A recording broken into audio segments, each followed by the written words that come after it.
We'll listen to the biography of the late president, and that will be read by Eric Beho. After which the mass choir will give us some music.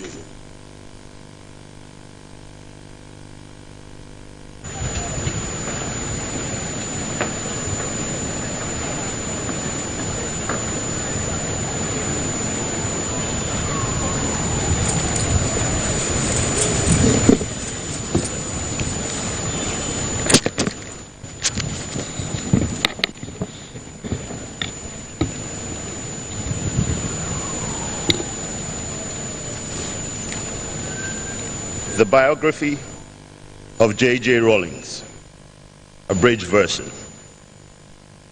He fulfilled his purpose, former President of the Republic of Ghana, first President of the Fourth Republic. He who lives himself service.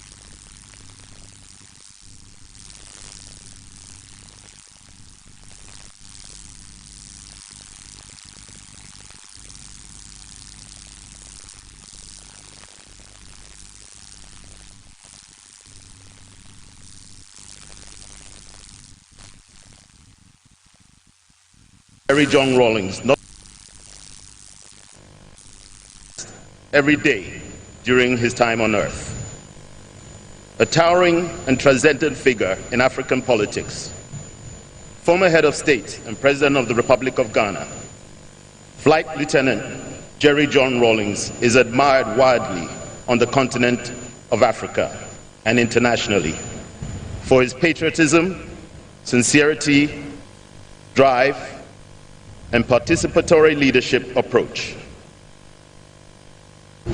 Jerry John Rawlings was many things. He was an officer, a pilot, a husband, and a father. He was a revolutionary, a hero, and a philanthropist. He was a celebrated statesman, and he was a former president of the Republic of Ghana. Collectively, these are all the titles and duties of a life that has been well lived. But no single title captures his most important contribution as a public servant. Above all, Jerry Rawlings was a man of the people, a selfless man who gave his life willingly in service to the ordinary Ghanaian. His life's work was not to champion the causes of those with wealth or power or special connections.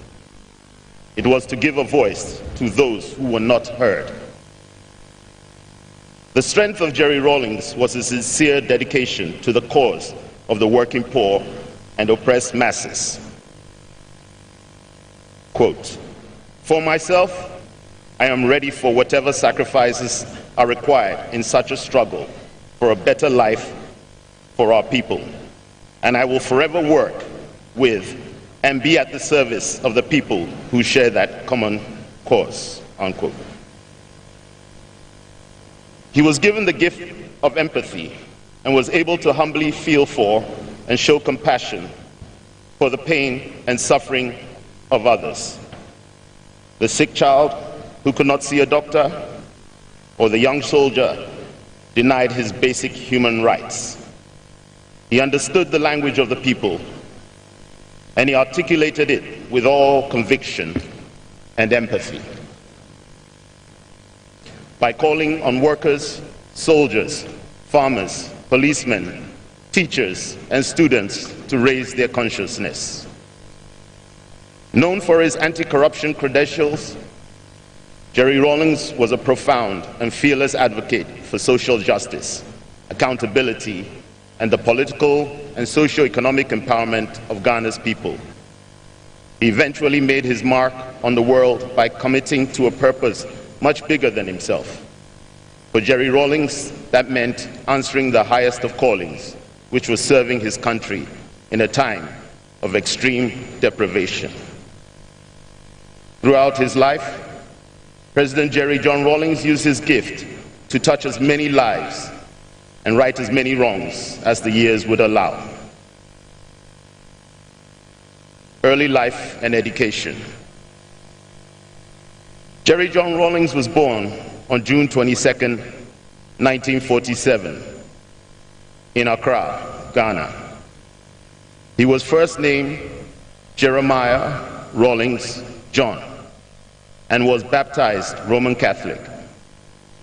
His father, James Ramsey John, a pharmacist from Scotland, migrated to the Gold Coast, Ghana in 1935 to work and become head of the Kingsway Chemists. His mother, Madame Victoria Abutri, from Jelokupe in the Volta region, was the head of the catering department at the State House. Raised by his mother, she wanted her son to be a doctor. But at the young age of 6, Rawlings recalled telling his mother that he wanted to be a pilot. He enrolled in the prestigious Achimota School in 1961, where he was very active in the school choir and Red Cross. He also excelled at the Cadet Corps, which suited his no-nonsense and disciplined personality. It was therefore not a surprise to his classmates when he joined the Ghana Air Force. Jerry Rawlings was also one student who stood up to bullies and described by his year group as someone who always looked out for the weak and vulnerable and defended them. With his sole passion for flying, Jerry Rawlings enlisted as a flight cadet of the Ghana Air Force after Achimota in August 1967, and was subsequently selected for officer cadet training at the Ghana Military Academy and Training School in Teshi, Accra, when he enlisted as a flight cadet at the age of 20. Jerry's surname was changed from John to Rawlings. Assuming John to be a second Christian name, the Air Force administration made a clerical error and recorded Rawlings as his surname. He has been known ever since as Jerry John Rawlings.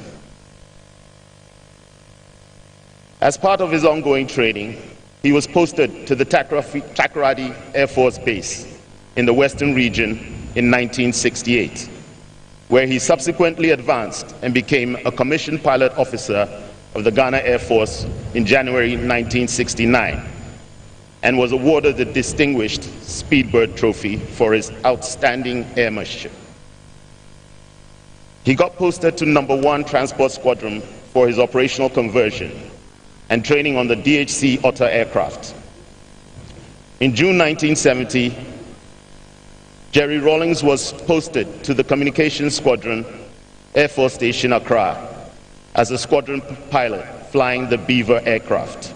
And shortly after, in December 1970, he was then reposted to No. 1 Squadron, Air Force Station, Takoradi, to continue with his operational duties as a squadron pilot on the Beaver and Otter aircraft.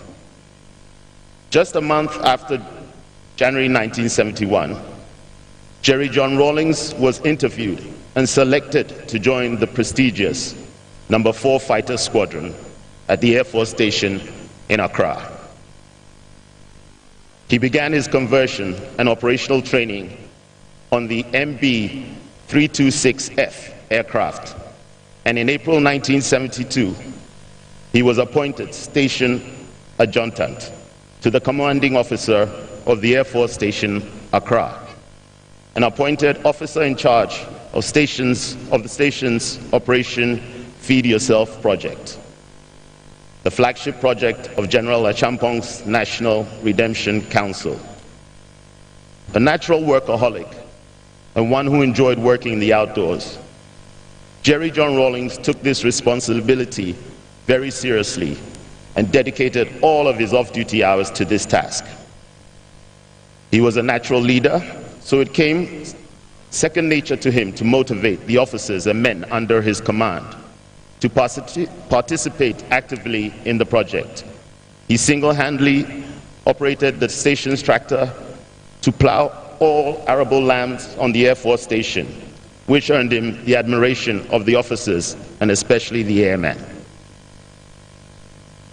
His dedication to the project yielded a bumper harvest, which was short-lived when the mode of distribution was deemed most inequitable, much to the utmost dissatisfaction of the young officer.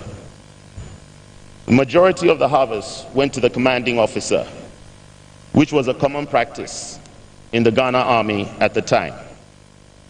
He openly expressed his dissatisfaction when approached by the commanding officer with the order, "My boot is open, fill it." His utterances earned him the respect and endeared him to the hearts of the officers and especially the airmen. This singular event in his career propelled him as a unique and empathetic leader who cared for the welfare of his men and the downtrodden. In June 1973, Jerry Rawlings was reposted to the No. 4 Fighter Squadron to continue and complete his operational training on the Air Macquis aircraft. The training was made up of general formation flying and combat, as well as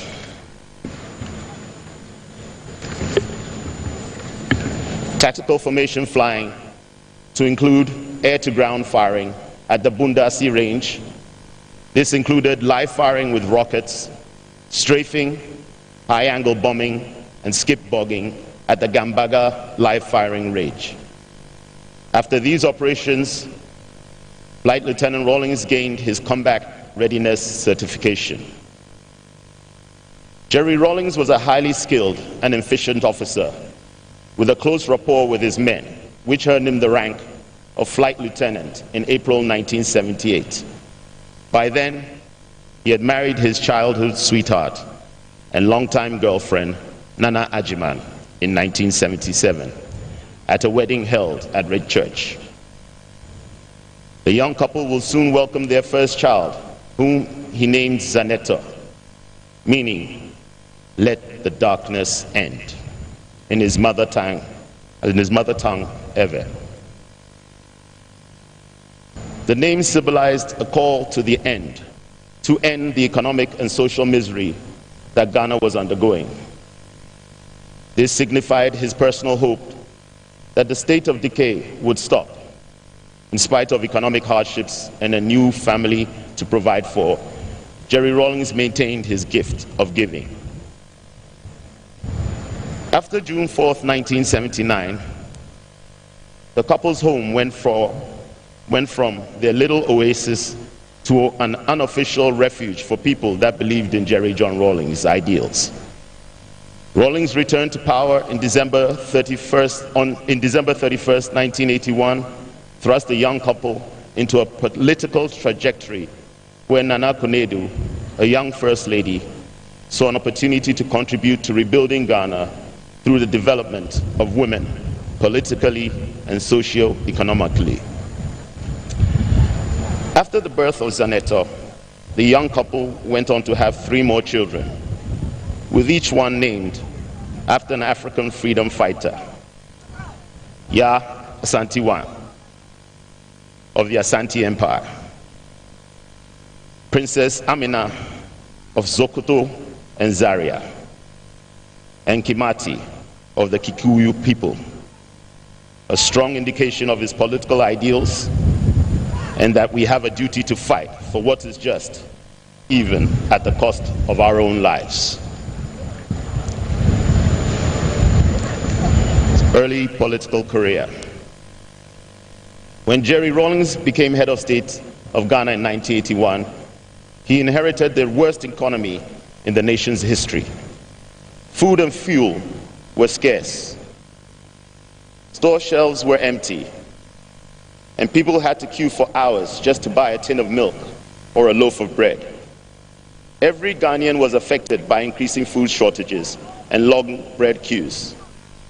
In the rural areas outside of Accra, people lived in dire deprivation, but perhaps better than those in Accra's growing slum areas, which often had unpaved, potholed roads, lacked electricity or sanitation, and offered the unskilled poor no way of bettering their lot.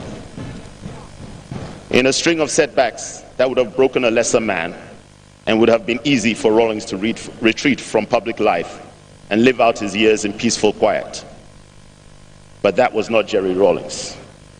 This is where he showed his character, his patriotism, his faith, and his endurance in the worst of possible circumstances. Throughout the 1980s, Jerry Rawlings led the country through the difficult years of economic recovery. In 1983, he initiated the Economic Recovery Program, ERP, a pragmatic economic program to reverse Ghana's collapsed economy and subsequently revive the financial health of the country in order to generate positive economic growth. After several years, the ERP's successful implementation restored international confidence in Ghana and in turn succeeded in restoring national pride in Ghanaians. With unwavering determination, Jerry Rawlings brought government closer to the people by reintegrating the grassroots, including market women, fishermen, informal workers, and other urban poor and working class people into national politics. He encouraged citizens to participate in local governance through the People Defense Committees, PDCs, established by the PNDC to mobilize the masses and hold politicians accountable for their actions. Rawlings' primary objective was the institutionalization of the system of participatory governance that allows, in his words, people at the local level to determine their own development priorities, generate financial resources locally, and control the use to which those resources are put. Our objective is to end, once and for all, the parasitic relationship that enables the urban elite not only to live off the sweat of the rural dweller, but to dictate to him the conditions of his existence. Today, this works through district assemblies with decision-making powers, ensuring that Ghanaians at the grassroots level take part in decisions, making a national development. He oversaw the rebuilding of the nation's infrastructure and writing of a new constitution. After the re-establishment of multi-party democracy, he founded the National Democratic Congress and was democratically elected the first president of Ghana's Fourth Republic in 1992. His term witnessed massive decentralization reforms, a growing middle class, privatization schemes, and a proliferating private media. Development policies under Rawlings. Jerry Rawlings focused on implementing human-centered development policies in order to improve the health, nutritional status, and longevity of Ghanaians, where almost 40% of total public expenditure was allocated to education and the health sector alone. The ultimate aim was to create a socially equitable system of health for Ghanaians. In the area of rural development, vigorous and comprehensive rural development programs were realized.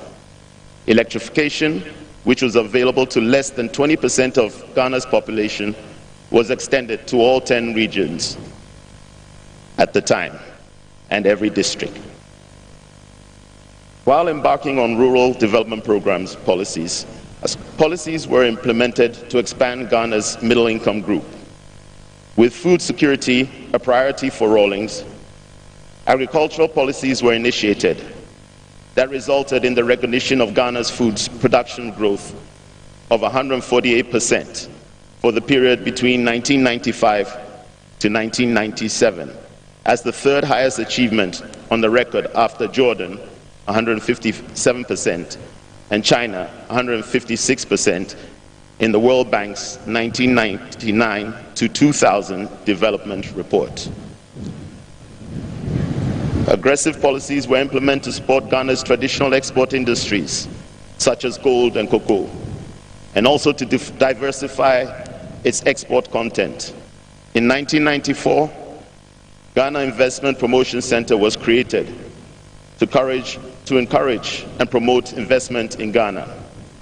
Export initiatives were put in place to increase the supply of non-traditional exports through the establishment of export production villages, EPV, and systematic market research.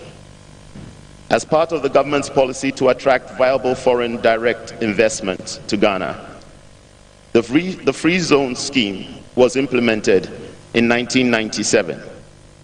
This was an extensive and generous incentive package for investors interested in developing and operating free zone enclaves in single factory free zones in Ghana. International relations. Under President Rawlings, Ghana remained committed to peace and stability within Africa and internationally through its pursuance of a policy of good neighborliness along the country's common borders.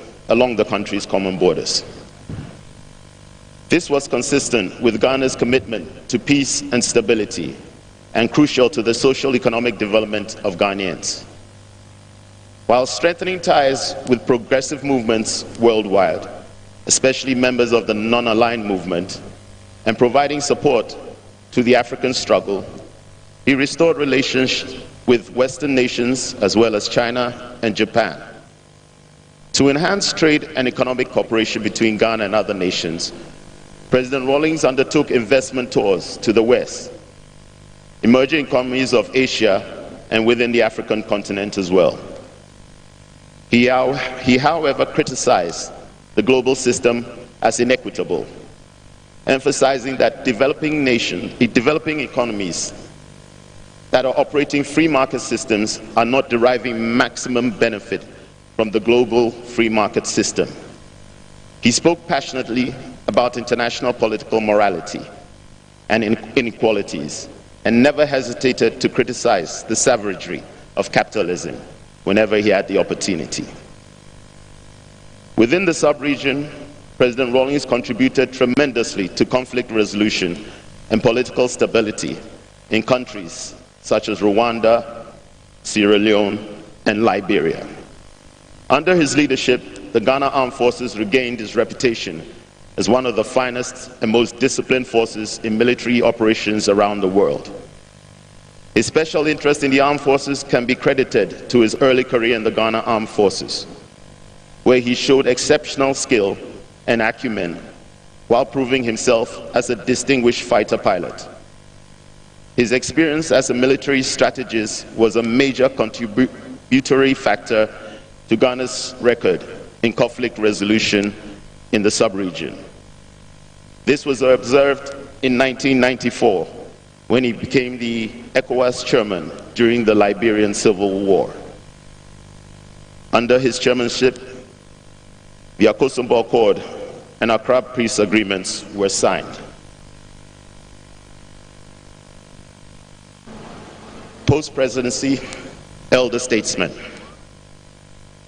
After 2 terms in office, President Rawlings stepped down and handed over to his elected successor on January 7, 2001, reinforcing Ghana's transition to a stable, multi-party democracy. Later that year, he was appointed as the first United Nations eminent person for international volunteerism, helping to raise the profile of millions of volunteers working for peace and development around the world. As a former head of state, Jerry Rawlings refused to embrace traditional retirement. After leaving office, he maintained a strong international presence as an advocate of peace, security, and social injustice. In October 2020,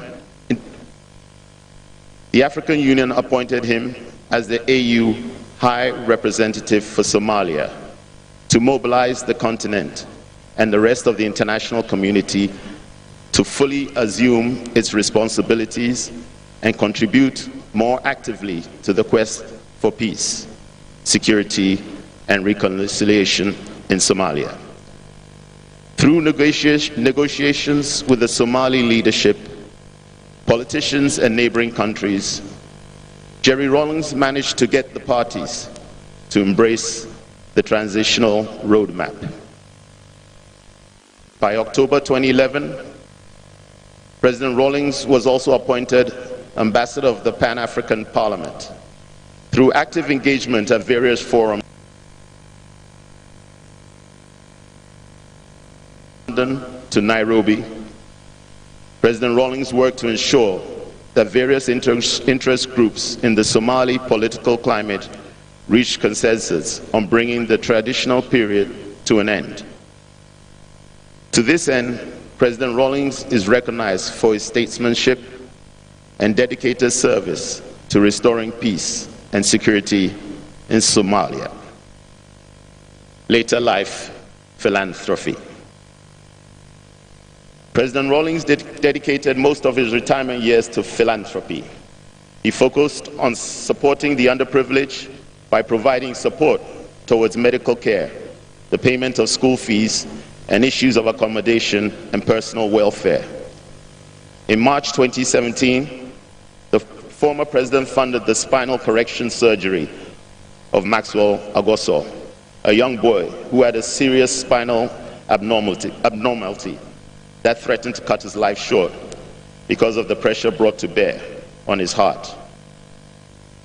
Rawlings also solicited funding for young Naomi Gomeshi's life-saving heart surgery at the Kumawood Teaching Hospital. The former president was also passionate about nature and deeply interested in matters of the environment when he was in office. He would personally join voluntary groups to desil drains and prevent diseases like Broley ulcer and guinea worm. The passion never waned, and on countless occasions, he expressed concern about the hacking down of trees to construct concrete buildings and the failure of Ghanaians to embrace tree planting as an environmentally progressive policy. In a note he penned on the environment for a magazine in 2013, President Rawlings wrote, "Nature is the only true friend I have. I have always derived so much comfort and serenity from her. The loyalty, trust, and integrity of Mother Nature has never been in doubt.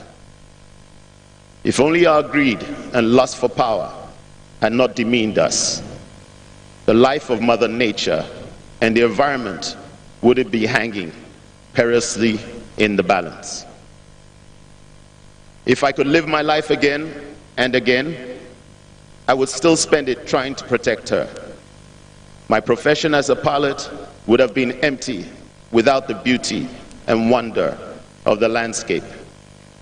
Mother Nature and the environment made me a more responsible person. My relationship with nature and the environment is too spiritual for a sentence piece." On his 70th birthday in 2017, a symposium on the environment was held in his honor under the theme, "Protecting and Safeguarding the National Environment for Generations." Conclusion. Jerry Rawlings has gone home now, leaving those of us who grieve his passing with the memories he left behind, the good that he did, the sacrifices he made, and the dreams he kept alive. We are forever grateful for his courage and conviction, his humanity, and his compassion for others. But above all, we love Jerry Rawlings for what he represented: a determination to succeed against the odds, humility, an innate sense of social justice, and a tremendous sense of service to country. He gave to himself with intelligence and energy and devotion to duty. In the words of William Shakespeare, "I have touched the highest point of all my greatness, And from that full meridian of my glory, I haste now to my setting. Jerry John Rawlings, your work on earth is done, and your life and legacy will be an enduring reminder that a life of service is a life well and greatly lived. May God bless Jerry Rawlings, and may he rest in eternal peace. Freedom must be enjoyed on mutually respectable terms, not on one man's terms. If it's on one man's terms, then it's not freedom. The golden rule must apply. You see? I want the best for you. I want the best for all my people in this country. But let's learn to make the golden rule apply.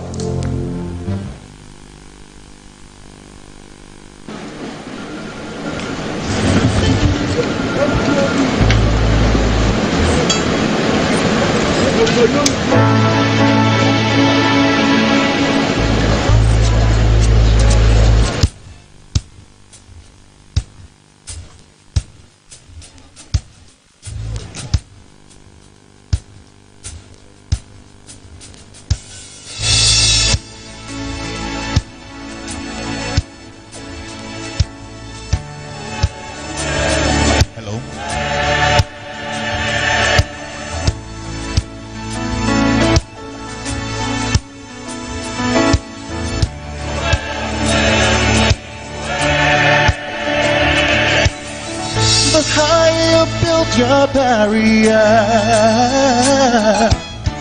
the taller I become. Yeah, the further you take my rights away, yeah, the faster I will run. You can deny me, you can decide to turn your face away.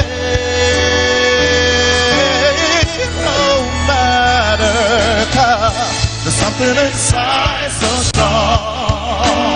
Oh yeah, I can make it. None of my pride was gone. Oh yeah, inside so strong. Oh, inside so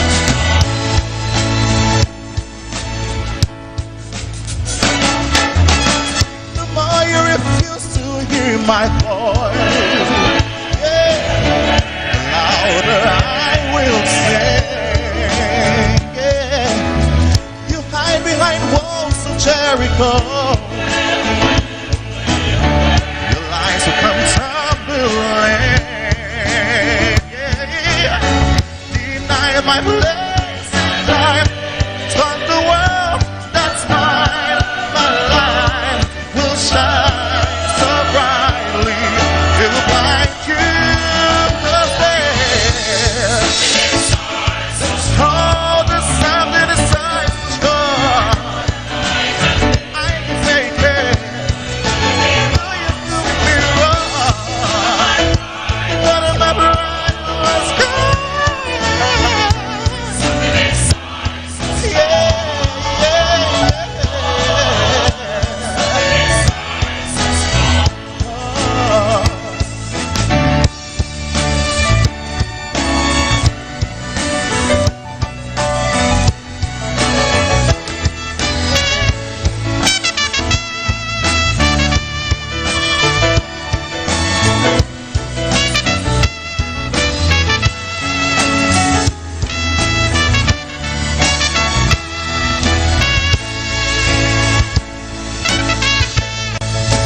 We gotta do it anyway. We gotta do it anyway.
That is a musical interlude. Now, the next tribute that would happen would be tribute by wife.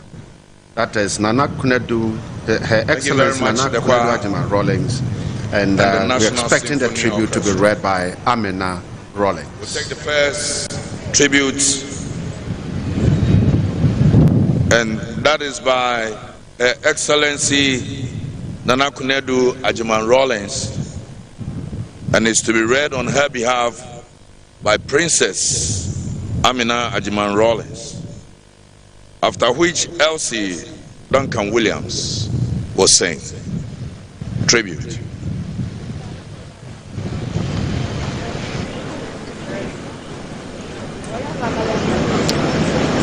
Tribute by the wife, Nana Kunedu Ajiman Rawlings.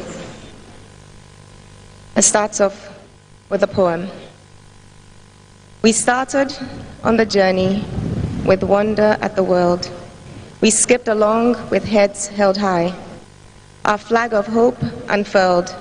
Enthusiasm filled our days. As optimism grew, we had so many plans and dreams. Did some of them come true? But then our path grew steep and rough, and clouds obscured the sun. As problems raised their worried heads, we lost our sense of fun. But love was there through troubled times to ease the hurt away. With caring hands and gentle touch, it helped us through each day. So as the road goes winding on, step bravely mile by mile. Through sun and showers, hope and joy, the journey is worthwhile. By Iris Hesselden. Just as the poem states, we started on a journey, one that was free and easy in spirit. I was innocent and you were streetwise. There was so much I did not know and understand about the real life outside the wings and home of Mr. and Mrs. J.O.T. Ajiman, since I had lived a very protected life under their roof. I had to learn to understand how to be streetwise, move along with the flow of your friends and acquaintances, but it still did not sit well with me. It went against all the upbringing I had intensely received under the roof of my parents. After several trials, I decided a leopard never changes its spots. I was who I was based on family values. I decided I could not change for the sake of love. You finally understood me, to take me as I am. I was who I was, and there was nothing I could do about it. You sometimes called me snooty. I refused to accept that. I said it was based on my values. We had our ups and downs. However, our foundation of love for each other kept us together. We got married on January 29th, 1978. I recall you wanted us to elope and get married. Again, it did not sit well with me, and I said no. And you very quickly told me you were just tricking me to see my reaction. Family was very important to me. That is all I knew. So eloping without a wedding involving my family was out of the question for me. Our wedding remains a memorable day for me. It wasn't a military wedding because of your disillusionment with the military government and armed forces at the time. I do remember my father's words, quote, "There are several reasons we send girls to school. That when you get married, you do not make a man your pillow. You stand on your own and earn your keep," close quote. He advised you to encourage me in my endeavors because a working woman is a free woman. We were married and I learned to move into another family of just us. I tried. It was not easy, but I knew I had you as my support, so I pushed on. With the birth of our first child, your care and concern knew no bounds as you would spend all morning cleaning the house and doing all manner of chores before setting off for work, so I could rest and see to the baby. You took pride in your fatherly duties.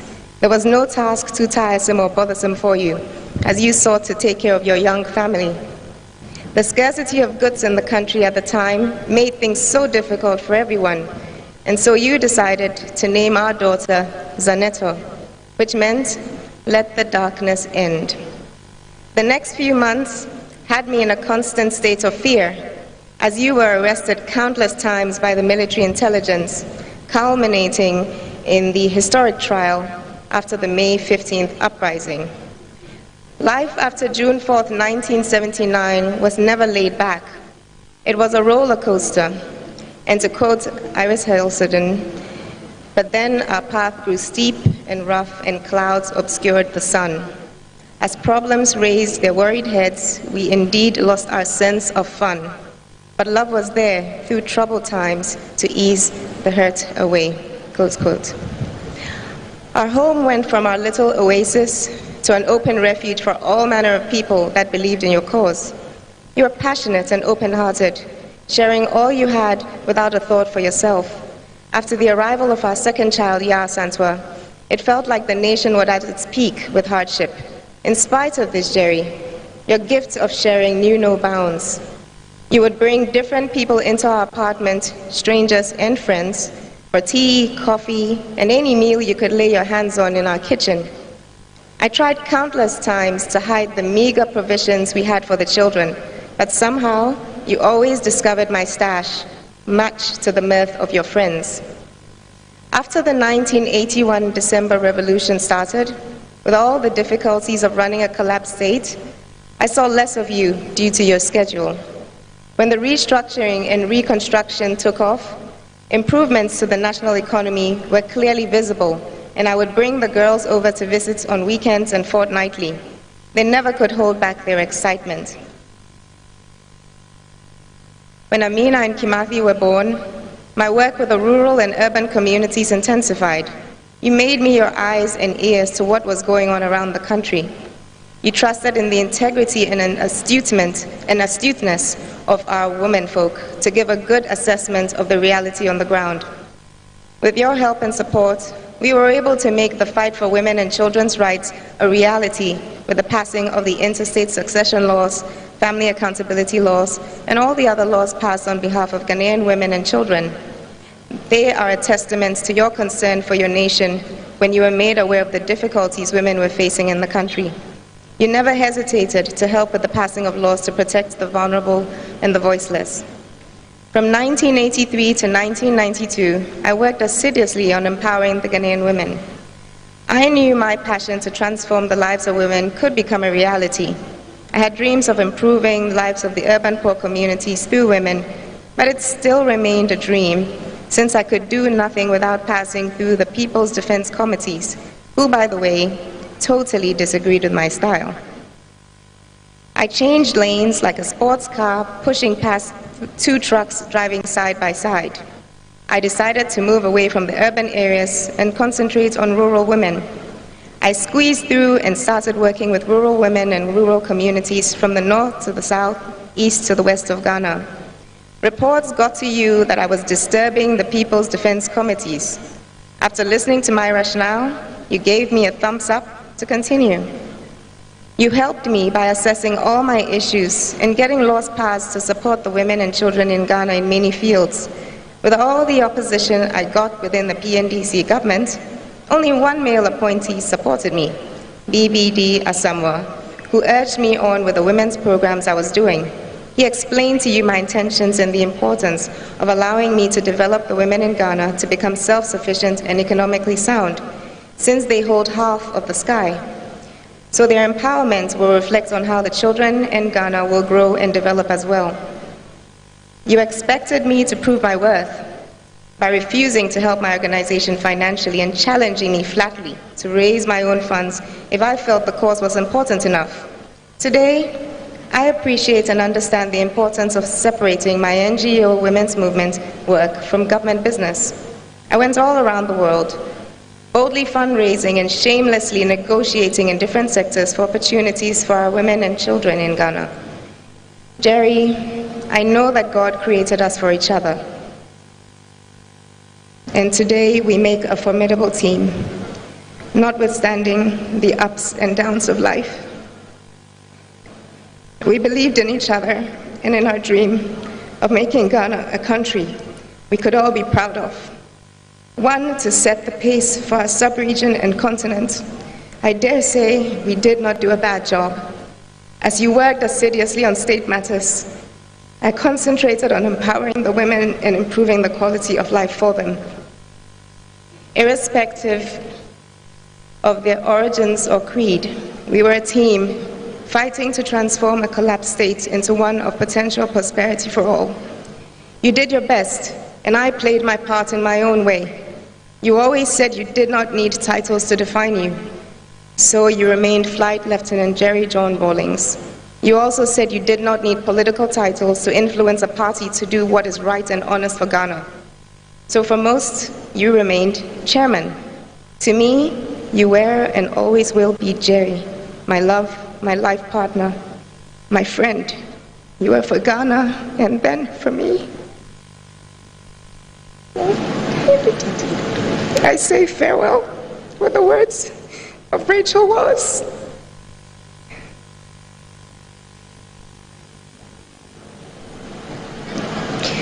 He's the kaleidoscope of the rainbow, the chuckle of the stream, the lark's glad call, the lily's perfume. He is the bud on the branch, the rich gleam of the fox's fur, the shy gaze of a fawn, the small cloud caught in a crate of trees. He is the gold that crowns the daffodils, the whisper in the wind, the song in the rain, the story of the seasons. He is life and love, the beginning and the end, an hour, a day, an eternity. Rest in perfect peace, my love. May you watch over us all.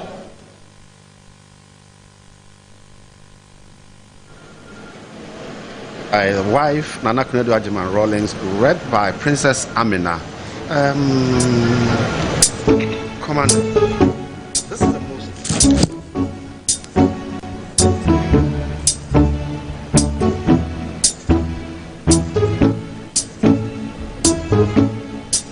When the night has come and the land is dark and the moon is the only light we'll see. No, I won't extremely well. be afraid. Very few people can read their mommy's tributes and read the way she did. Yes, she's done excellently well. Even me watching and running commentary, I was touched, but I'm touched. So I'll say yes, she's done very well. She's proving that she's a strong princess. By me, oh, stand by me. Stand by me, so darling, darling, stand by me. Oh, stand by me. Oh, stand by me. Stand by me. If the sky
always thinking there's more time. Well, like many others before us, the realization only hits home when befallen by such a tragedy. This has been so unexpected that translating anything to words has proven harder than we could have imagined. A lifetime of anecdotes. Where to begin? We'll start with the names.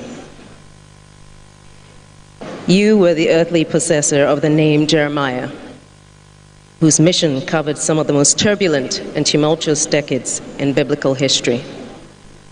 Your father, James Ramsey, named you Jeremiah and tasked you with a similar fate. Your shoulders were strong enough to carry the weight. You knew your purpose and you accomplished it. You never faltered. Courageous and daring in every way, you stayed true to the essence of who you are till your last day. Daddy, you were a warrior, and with each one of us, you took pause to name, because resonating within you was an organic understanding of a name's sacred soul. She, or he, who is the earthly possessor of a warrior's name, is beholden to that name. You knew this.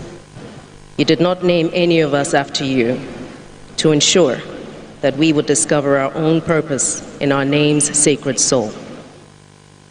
A warrior's label was thus your gift, and reveled in each name lay your challenge to us to be watchers, protectors of creation, keepers, seekers of universal knowledge, to be courageous, never to falter, to stay grounded, to seek our purpose and remain true to it. Xanator, an ever-extraction name, a command meaning the darkness must cease. A name you made up and gave to your first child during the difficult times in Ghana as you hoped for an end to the corruption and economic hardship. Your second child, Ya Santua, of Asante extraction in modern-day Ghana. You named her after Nana Ya Santua of Ejisu, the Queen Mother who led her people to war against the British colonialists after the king of the Asante Kingdom was exiled. Your third child, Amina, a name of Arabic extraction. You named her after the warrior queen, Amina of Zaria, in modern-day Nigeria, the first woman to become a ruler in a male-dominated society. She expanded the territory of the Hausa people to its largest borders through conquest and opened up trade routes, amongst others. Kimathi, of Kikuyu extraction in Kenya. You named him after Dedan Kimathi, a Mau Mau military and spiritual leader who led his people in several uprisings that led up to the independence struggle against the British colonial rulers. Indeed, the names you chose for us epitomized your already concretized beliefs in Pan-Africanism. Perhaps it's no surprise that you created a bridge between members in the diasporan community and their ancestral home in Ghana in what became known as Panifest. Perhaps at our earliest memories of the giant, for many years we thought you were. Larger than life, adventurous spirit that was always the toast of every occasion, with your dashing lady love by your side. Oftentimes, we would only see you on weekends as you would traverse the country non-stop on your nation-building crusade. On the occasions we would come by the castle during the week, you were always working but never tired, always heavily concerned with the country's affairs, but somehow making time to eat and exchange stories with your staff. You were always a man of the people, your people. They were a part of you. You wanted us to learn discipline, self-defense, but most importantly, a sense of community, as we sparred 3 times a week for many years with other club members in the Taekwondo club of the castle, with members from the Osu locality. You taught us all to drive, first on your lap, when our fingers could barely grasp the steering wheel, and with time in the Accra Plains and in Akuse over the weekends. You introduced us to water sports and, of course, your second love, flying. In all your lessons with us, there was no time like the present to learn, to live, to experience the wonder and majesty of the Creator by conquering fear, mastering your skill, and trusting that you were created to do. You excelled at reinforcing that age was no restriction to boldness and adventure when you learned how to skydive after age 50. You were an artist at heart. Your portrait pencil sketches but a preview of your natural talent. Your craftsmanship saw you recycle disposed bits of parachute and plane parts to construct all manner of furniture and decor in the house, reflective of yours and your wife's artistic abilities. You were highly intuitive and perceptive and spent time with each of us separately and collectively to impart your lessons on everything, ranging from logic and reasoning problems and spirituality to global geopolitics and more. Whenever we asked you a question, you would ask us what we thought about the subject, in the end, allowing us to arrive at our own conclusions. At other times, you would just offer a candid opinion in a few concise statements and move on. You had the most wicked sense of humor and loved to make fun of people. One learned to develop a thick skin after years of exposure to it. When it was time for us to go to boarding school, you took pride in setting up your barber's shop on the compound of the house, skillfully cutting our hair with such ease that some of us, don't worry, I won't mention your name, thought that we could do just as well before hacking our cousin's hair to the most shocking yet hilarious spectacle. Later, the drive to boarding school was always your pride of place, taking Zaneto and Yasantua to Wesley Girls. You and Mom would always ensure that you visited during the term, and in my case, Amina's case, I beg your pardon, you would regale her friends with stories about the time in Achimota and the mischief that you got up to. You mastered every aircraft that you flew, defying gravity with each flight. Your flying gave you the eyes of an eagle and added dimension to your perspective on the situation on the ground, literally.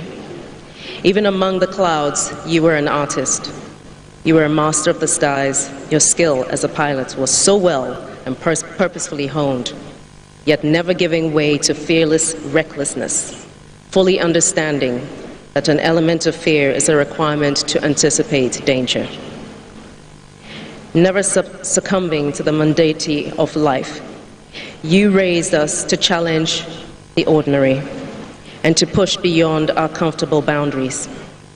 You taught us to stand up for those who could not, even at the risk of standing alone. We were never too young or too small to be privy to your thoughts, which you shared on world politics, on the inequity of the world economic system, on the plight of people of Africa. With every stage of our lives, you remain consistent with your mantra on life. Walk your path, know your purpose, live your life, make your mistakes and learn from them. Take ownership of your actions. In all this, be guided by your inner spiritual radar. Most importantly, never let your feet leave the ground. You always spoke with such pride about our valiant officers and men of the armed forces, the precision of our Air Force, and lamented angrily about the cowardice of those not willing to seek out truth or fight for what is just, not just for oneself, but for one's fellow Ghanaian in the face of adversity. And of course, let's not forget the incorruptible knights and guardians that stood by you, believing in your vision in Ghana. Whatever your faults, whatever your shortcomings, You always thought about the health and well-being of others before yourself. And it's such a shame that not every individual got to see or experience that about you. However, we take solace in the fact that enough hearts were touched by you, whether it was paying school fees of numerous students, telling your family to squeeze in the car while you gave countless strangers a lift on the motorway, or giving a very well-accomplished academic student a flight in one of the aircrafts. Since your passing, we have been inundated by testimonies of the number of people you supported. Your kindness knew no bounds. Soldier, warrior, father, grandfather, sage, friend. Daddy, thank you for sharing your life with us. Thank you for teaching us to be and to do. Your work is done. You're free now, so walk briskly and purposefully as you do among the ancestors. You will always be our warrior garden.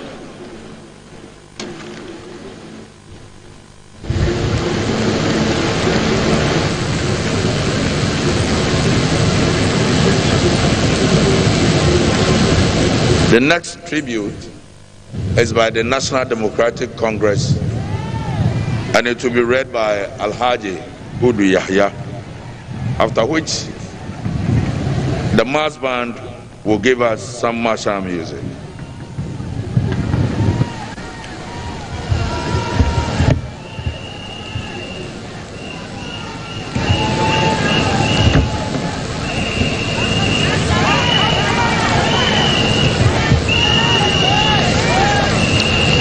Tribute by the National Democratic Congress. The stature and principles espoused by Flight Lieutenant General John Rawlings make it difficult to eulogize him in just a few paragraphs. This is because our relationship with him as our founder, as an individual, and as a leader stretches over 4 decades. This tribute gives us the opportunity to say only a few things about this legend in Ghana's political history. President Rawlings was and still is an enduring institution that epitomized a value system that seeks to promote the good of society. His commitment to promote progress for all, especially the powerless, the voiceless, and the marginalized, is matchless. He hated exploitation of ordinary people by people who are powerful and rich. His towering image, charisma, and leadership style endeared him to all who were thirsty for justice, irrespective of their status in life, rich, poor, women and men, literate and non-literate, and irrespective of their religious persuasions. The attempt to restore the high professionalism and respect for which the Ghana Army is known the world over led to their arrest, that is he and his other ranks, and subsequent court-martial. We saw a manifestation of his selflessness, courage, his readiness to sacrifice his life for others, and intolerance for corruption when he asked the court to acquit all his other men standing trial with him. He offered to carry all the punishment for the insurrection alone. The court-martial was the trigger for the uprising of June 4th, 1979 uprising.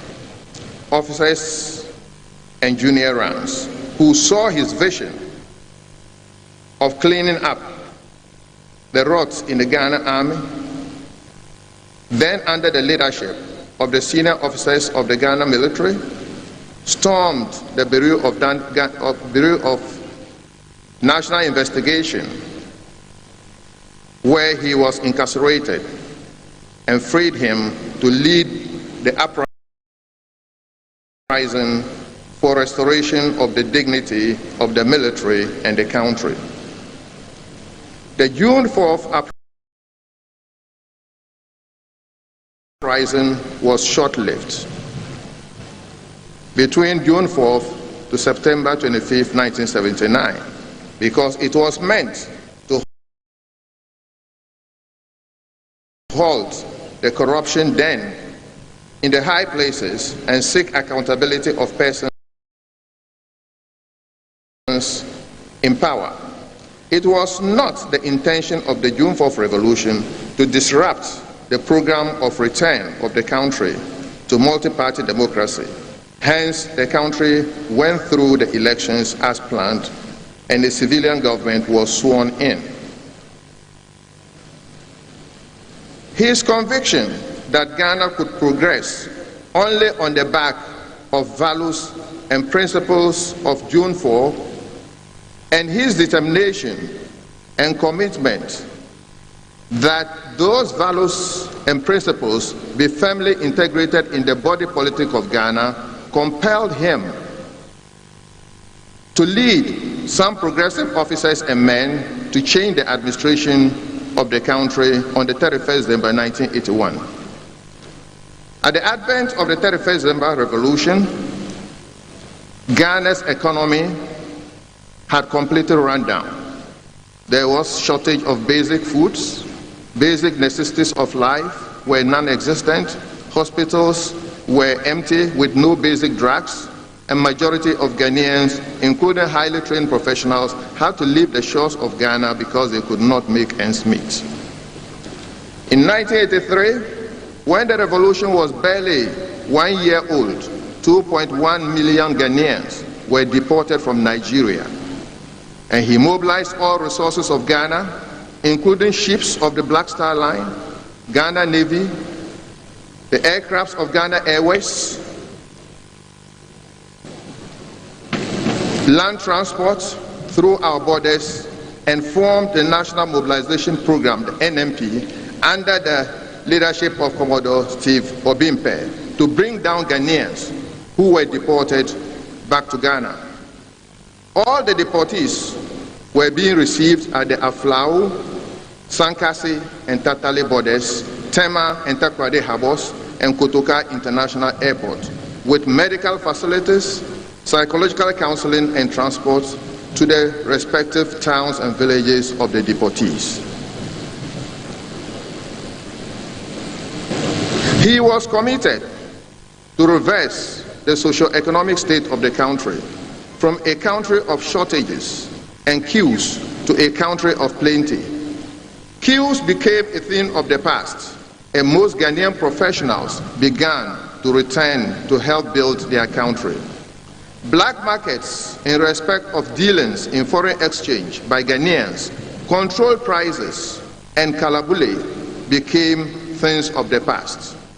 Inflation was brought down, the import license system was eliminated, and economic liberalization became, for the first time after independence, Ghana's economic system.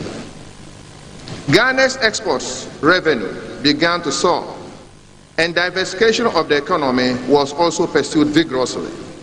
The economic and social infrastructure, which had largely broken down due to years of neglect, underwent serious rehabilitation. Under him, electricity from Akosombo was extended to all the then 10 regions of Ghana, the then 110 district capitals, and towns and villages, which accelerated development in Ghana. The road sector underwent expansion to the rural areas, and the ports in Takoradi and Tema saw rehabilitation and expansion, as well as our airports at Kotoka, Kumasi, and Tamale. The educational system was not left out. The grammar-type education, which was inherited from our colonial masters, was changed to the Junior Secondary School, JHS, and the Senior Secondary School, SHS. Public universities were increased from 3 to 6. The medical school in the north at UDS, University of Development Studies, was added to the existing two at Kolebu and Konfonochi. The policy of each region having a polytechnic was rolled out to address the middle manpower requirement for the industrial development of the country. Several political landmarks were achieved in the decade that the 31st December Revolution lasted. Among these are the reversal of the economic decline of the early 1980s, the restructuring of the state institutions, political stability, the mobilization of women under the leadership of Her Excellency Nana Konadu Agyeman-Rawlings, the founding of the National Democratic Congress, the building of the foundations of the current Fourth Republic. Given that Rawlings meant NDC was a provisional administration, he ably guided and tailored of transition to the constitutional rule that began in Ghana in 1992 and has since endured. The process created the opportunity for the founding of the National Democratic Congress to help consolidate the values that Jerry John Rawlings had always espoused. Since his message over the decade resonated with the ordinary Ghanaian, he easily won the first and second general elections in the Fourth Republic with the party he founded, the NDC.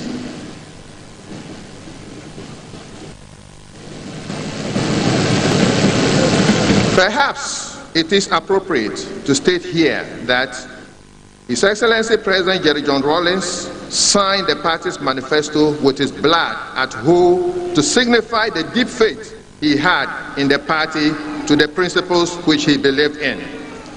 Indeed, many of the persons that served in these administrations of the AFRC and PNDC have held different positions in the NDC and are still loyal members of the party.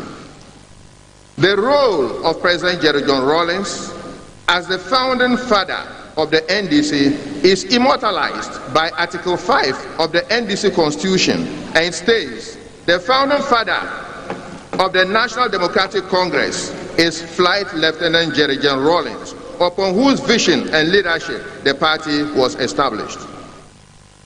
On the completion of his 2 terms as president in the Fourth Republic, President Jerry John Rawlings took up the position of the chairman of the Council of Elders of the party and did not stop advising and admonishing the party until his unfortunate passing on November 12, 2020. As a party, his death is difficult to bear, and a huge vacuum has been created that will be difficult to fill.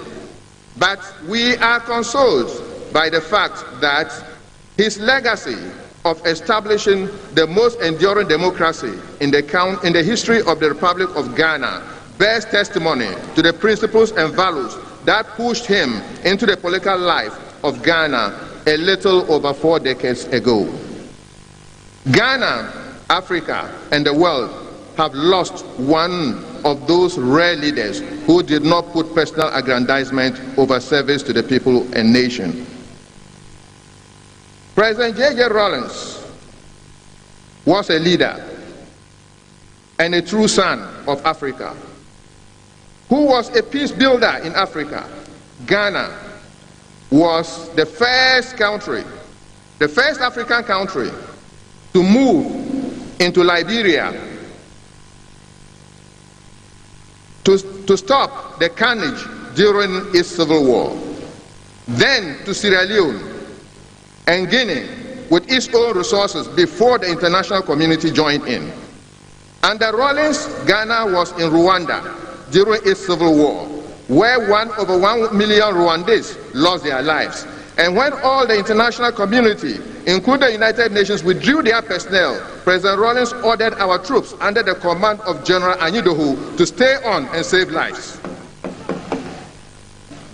The United Nations appointed him as a peacemaker in the Somali conflict to bring the warring factions in Somalian conflicts to the negotiating table. President Rawlings, we owe you gratitude for helping in the founding of the NDC. the National Democratic Congress, and we assure you that we will uphold your legacy as long as we exist as a political party. Your kind is rare, and we are proud that we have benefited from the fountain of your vision and wisdom. May God grant your soul eternal and perfect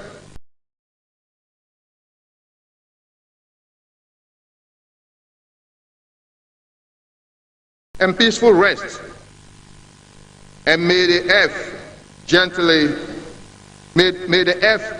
lie on your remains.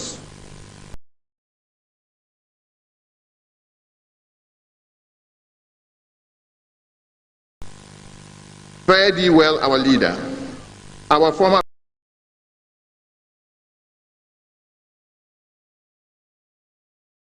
president, our chairman of PNDC, our chairman of AFRC, our founder, and our chairman of Council of Elders, Hedenue, fare thee well.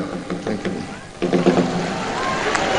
Archie Hudu Yahya of the NDC, once the Secretary General of the party, reading the tribute of Flight Lieutenant Jerry John Rawlings. He was one of the strong men that Rawlings used when forming the NDC.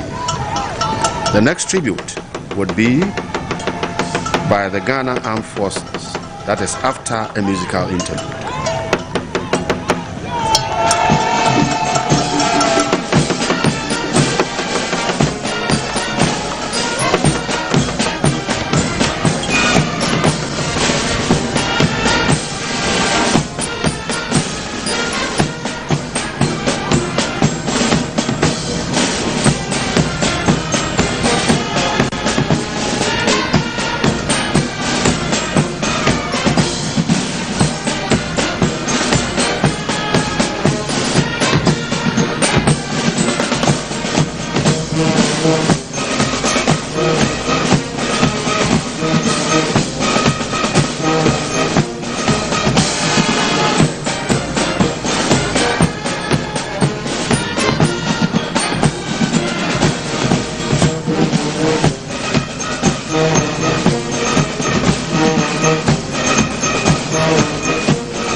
The next tribute is by the Ghana Armed Forces, and it will be read by Air Commodore Jacob Ashrifi, Chief Staff Officer, of the Air Force Headquarters, tribute by the Ghana Armed Forces.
To the late Flight Lieutenant Jerry John Rawlings, GH 1158, retired by the Ghana Armed Forces.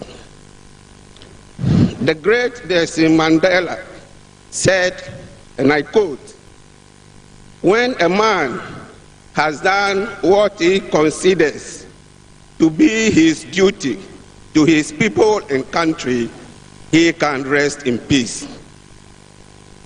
I believe I have made that effort, and that is therefore why I will sleep for the eternity.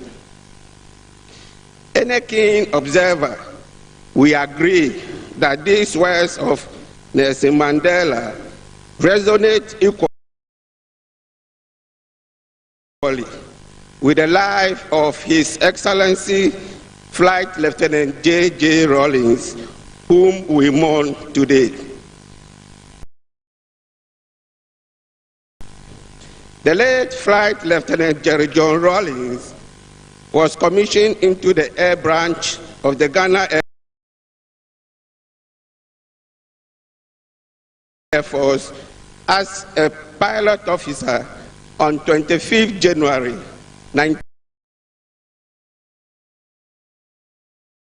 1969, on completion of his basic military training at the Ghana Military Academy. Flight Lieutenant Jerry John Rawlings' passion for flying was very evident even as a very young officer, and the route to that realization was challenging. However, by dint of hard work and dedication, he successfully achieved that cherished objective. Indeed, he was adjudged the best graduating cadet and was awarded the much coveted Speedbird Trophy, an award which every flight cadet at the Flying Training School in Takoradi dreams of. His career as an Air Force officer began at the Air Force Base Takoradi as a squadron pilot. Over time, he distinguished himself as a fighter pilot, demonstrating his exceptional skills in aerobatics. In addition to flying duties, he was also the base adjutant. From June to December 1970, Flight Lieutenant Jerry John Rawlings was posted to the Communications Squadron of the Air Force Base Accra as a squadron pilot. Subsequently, he was reposted to the No. 1 Squadron of the Air Force Base Takoradi from December 1970 to January 1971. His passion for precision and adherence to flying procedures, coupled with his dexterity at flying, earned him an appointment with the renowned No. 4 Squadron from 1971 to June 1979. He simply loved his job as a pilot. His situational awareness and rare skills with cockpit management and the art of flying were exceptional. He was also known for his love for other machines, especially motorbikes. Whilst in active service, he accepted extra-regimental assignments willingly and always executed them to the required standards. He was very firm, fair, and straightforward on his principles, especially when it came to dealing with his subordinates. He exhibited good leadership qualities at the flight lines and at social gatherings. The late former president had an affable personality, and his social etiquettes were that of an officer and a gentleman. In addition, he was an ardent sportsman, and he particularly loved horse riding and boxing. He served on the Inter-Service Boxing Organizing Committee on a number of occasions, and as the officer in charge of the Ghana Armed Forces boxing team, led it to win several laurels, both at home and abroad. His involvement in the political history of Ghana is now legendary and hardly needs any repetition. He had a deep sense of patriotism and nationalism and was very considerate of others, no matter their status in society. His daunting spirit was unbreakable and could never be affected by any challenging task. He will be remembered as the longest-serving head of state of Ghana and the architect of the Fourth Republic, which has been the most enduring. Most of the current serving personnel of the Ghana Armed Forces never met Flight Lieutenant Jerry John Rawlings whilst he was in active service. They only know him from open sources as a revolutionary and a Democrat who has left an indelible mark on the Ghana Armed Forces and the nation. One little known fact is the amendment of the Armed Forces Regulations on Discipline, in which the trial by a sole commanding officer was replaced by the current disciplinary board. This was implemented by the late president and was informed by his empathy towards his subordinates and his sense of fairness. He was also the brain behind the formation of the 64 Infantry Regiment and the extension of 7 years from 18 to 25 years for soldiers until the recent further extension to 30 years. He was once both the Chief of the Defense Staff and the Commander-in-Chief of the Ghana Armed Forces, and was honorably released from the service on 14 September 1992. Your Excellency, your sudden departure has robbed the Ghana Armed Forces, the nation, and indeed Africa, of a treasured statesman, compatriot, nationalist, and a Pan-Africanist. Your personality accommodated a wide oeuvre, a quintessential lover of flying, a man with an unflappable revolutionary zeal, and an unabashed Democrat. You were brilliant, witty with a gift of eloquence, sarcasm, and humor, which came to you without effort or deliberation, thereby drawing crowds to yourself. You have shaped our national destiny, and you can now rest in peace. The words of William Shakespeare in his book Julius Caesar sum up the life of our departed president and statesman. Quote, His life was gentle, and the elements so mixed in him that nature must stand up and say to all the world, this was a man, unquote. We are consoled that he is lying in the bosom of his maker until we meet again to soldier on in heavenly bliss. This tribute concludes with hymn number 896 of the Methodist hymn book, which says, quote, now praise we great and famous men, the fathers named in story, and who now, as then, reveals in man his glory. Rest in perfect peace.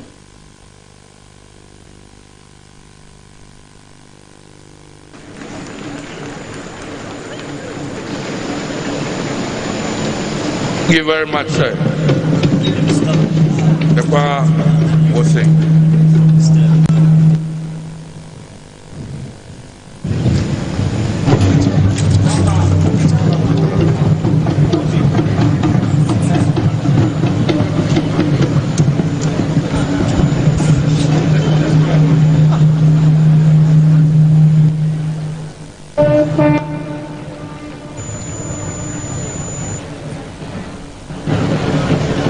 Every thought of you, it fills my heart with Jesus. You burn like wildfire, and I am overcome.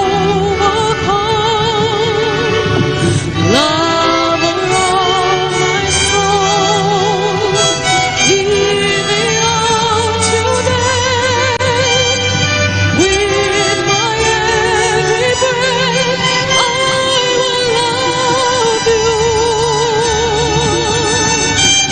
Lover of my soul, even unto death, with my every breath, I will love you. Jesus, you are my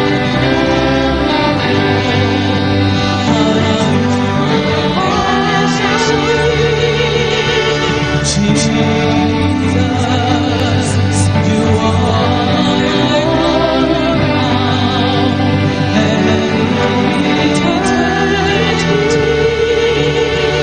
Lover of my soul, even unto death, with my every breath, I will love you.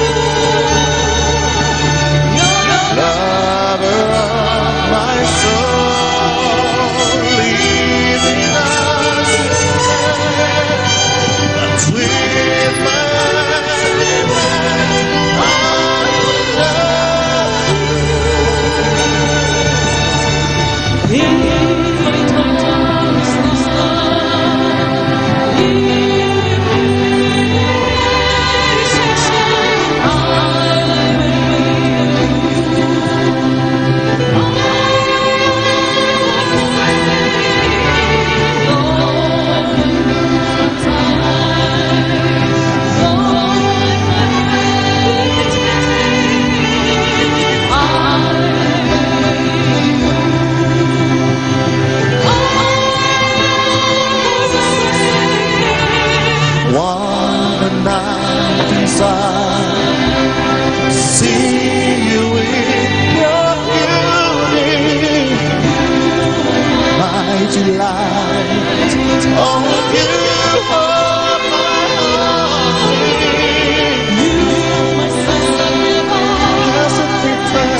Thank you very much, the choir and the National Symphony Orchestra.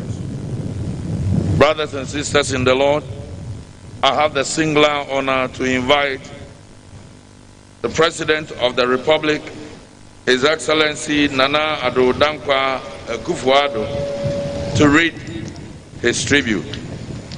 Mr. President, you are invited. After this, our sister Irene Logan will sing. Thank you, sir.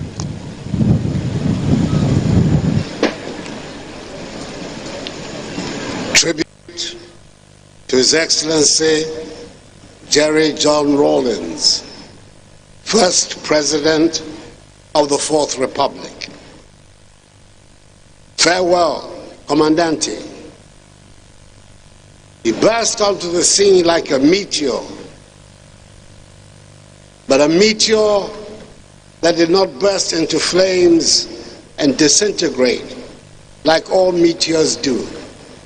On the contrary, it remained potent until the very end of its life, leaving strong footprints in the sands of time.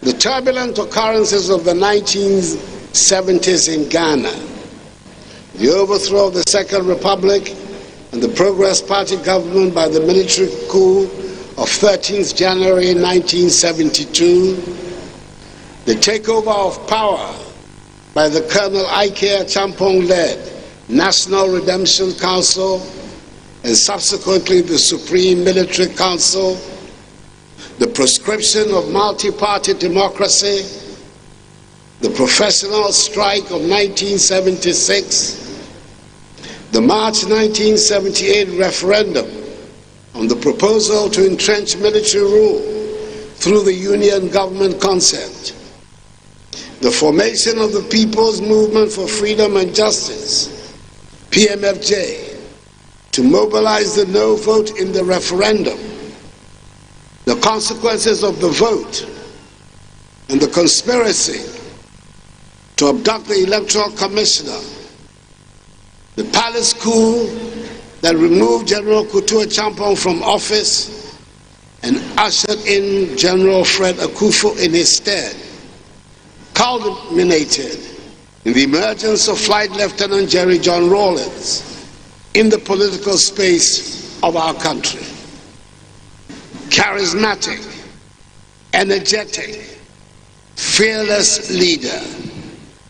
Such were the attributes ascribed by many Ghanaians to the man, Jerry John Rawlings, the young Air Force officer who announced his presence in Ghana's politics by the abortive coup of May 15, 1979, and was sentenced to death for his part in the failed effort. He gave at his trial an important insight into his character when he stood up before the military tribunal to accept sole responsibility for the attempt and to request the NCOs who were being tried with him to be absolved and freed by the tribunal. The great events that were to define his character and career followed quickly after his trial, conviction, and sentence. 3 weeks later, whilst awaiting execution of his sentence, he was dramatically freed from prison by the insurgents of what has come to be known as the June 4th uprising, when junior officers and other ranks of the Ghana Armed Forces banded together to throw out the Supreme Military Council and install the Armed Forces Revolutionary Council, AFRC, headed by Flight Lieutenant Jerry John Rawlings. Thereafter, JJ to all and sundry in Ghana. It is no wonder that he came to regard June 4th as, quote, that defined day, unquote. He re-emerged as chairman of the Provisional National Defense Council, PNDC, when he led a successful coup that brought the short-lived Third Republic to an end on 31st December 1981.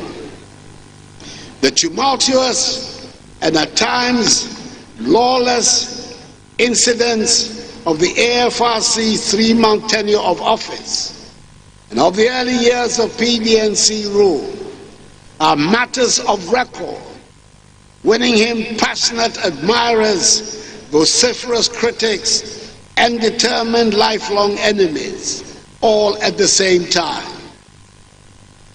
He was the longest-serving ruler in our history, 11 years as a military leader and 8 years as a twice-elected civilian president, making 19 years in all. He was fortified in his work by his union with his celebrated consort, the equally dynamic Nana Konadu Agyeman Rawlings, who proved to be a sturdy pillar and invaluable companion to the very end, and who bore him 4 children, the eldest of whom, Zaneto, is continuing his tradition of public service. It was no secret that the relation that existed between the two of us, right from the heady days of 1979 through to my brief period in exile, his assumption of office as the first president of the Fourth Republic, the historic Kumiprako demonstrations, my period as Attorney General and Minister for Foreign Affairs in the Kufuor administration, to be my elected the 2008 NPP presidential candidate, was one of open animosity. We did not see eye to eye. However, with time, things changed. We came to see value in each other and understood to a very large degree our respective perspectives. One thing we had in common was our mutual commitment to public service. My visit to his ridge residence in 2012 signified the easing of tensions between us, leading to a friendship that lasted for the better part of some 8 years. Indeed, when the Ghanaian people in 2016 reposed for the first time their confidence in me in the elections of that year, one of the first persons on whom I paid a courtesy call was His Excellency Jerry John Rawlings. From my entry into office, right up to the day he was called by his maker, he remained a good friend and a repository of sound advice. I knew that in moments of difficulty in my presidency, I could count on his considerable wealth of experience and knowledge. On those occasions, he came through for me. There was a symbolic gesture. He advanced to me at the funeral of his late mother, Madam Victoria Agbotui, held at the forecourt of the State House on 24th October 2020. It was to be our last time together. He was called up by the clergy to receive special prayers as the only surviving son. He told the men of God to wait and call for me to walk up to join him to receive the special prayers. He whispered to my ears as I stood beside him. I reminded them that they should pray for you also, because you had also lost your mother. I was touched by this. It is for good reason that his well-known, oft-cited ideals of probity and accountability, in which he invested a great deal of his political capital, have been enshrined in the Constitution of the Fourth Republic, and together with freedom and justice, the words of our nation's motto, constitute the foundational principles on which social order is to be developed in Ghana. There are many who acknowledge him as the founder of the Fourth Republic, a republic which has proved to be the most enduring and stable in our history, and which has witnessed 8 successive elections, 3 peaceful changes of government from one party to another, and 5 presidents.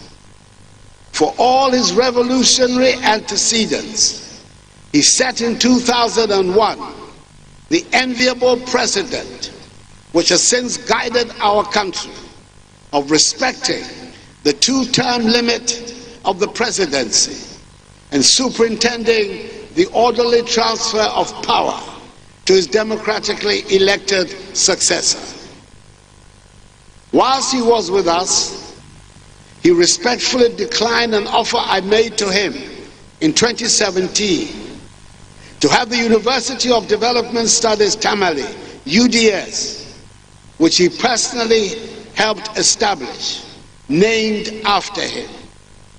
His reason was that, in adhering to a long-standing principle, he did not want to have any national monument or facility named after him. 2 days after his passing, at the 21st congregation of UDS, I expressed my strongest convictions, in spite of his reservations, that such an honor should be accorded him. I am glad that this has found favor with his family, and the necessary formalities will be carried out to achieve this. That is, the Jerry John Rawlings University of Development Studies, Tamale.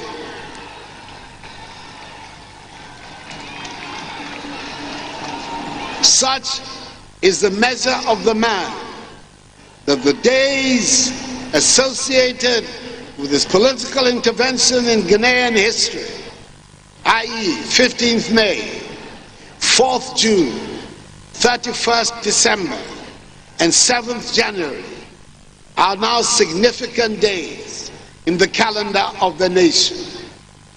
But the most significant of them all must be 7th January 1993, the day that ushered in the Fourth Republic. It is in recognition of this that I decided to commemorate 7th January as Constitution Day on the national calendar.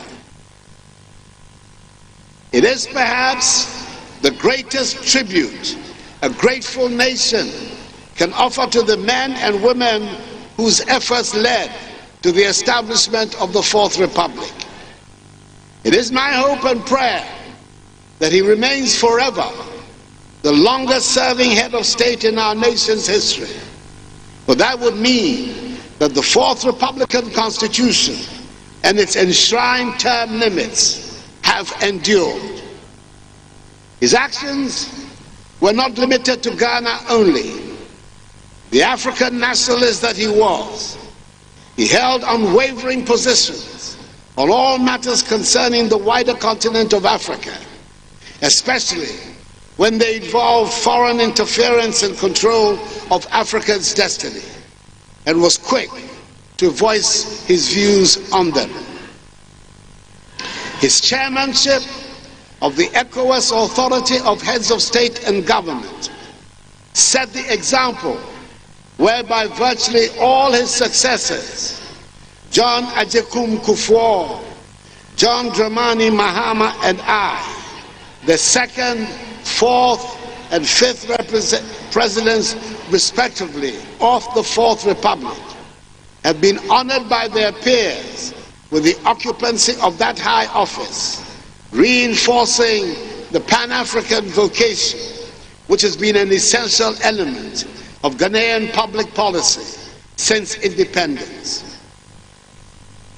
I called him Comandante because of his admiration for the famous Latin American revolutionaries, Fidel Castro, Hugo Chavez, and Daniel Ortega, a nickname which seemed to please him.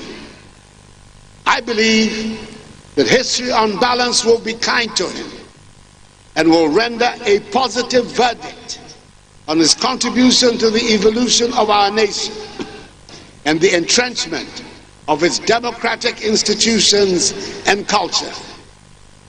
It is entirely appropriate and fitting that he should receive a state funeral with full honors to express the gratitude of the nation for that contribution.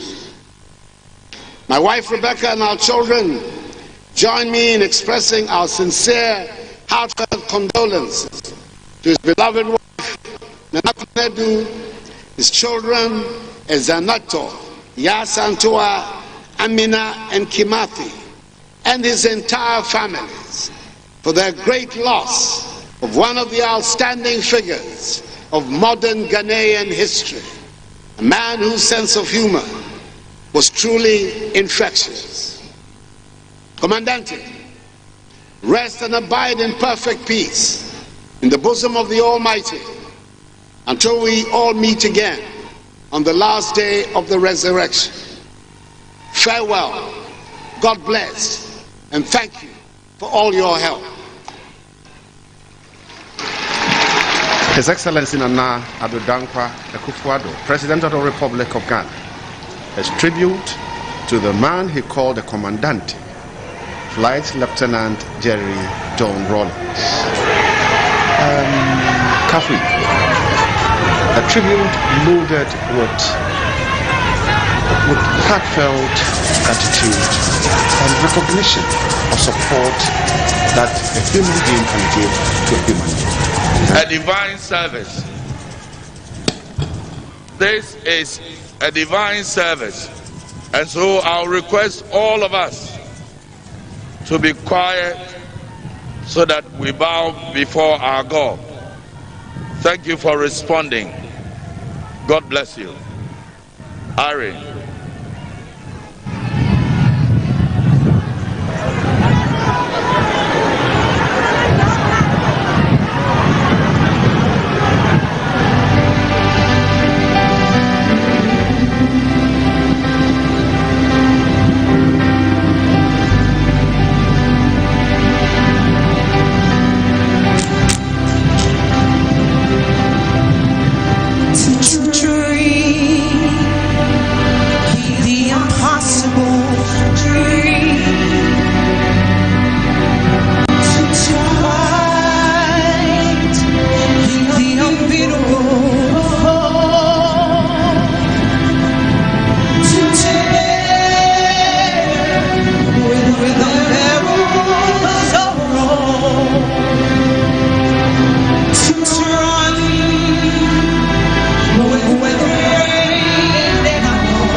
May I still request that the service is not over.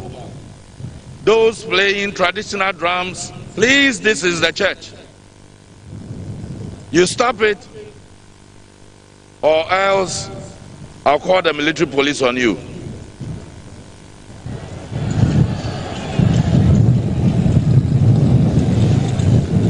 Two scripture readings will be made.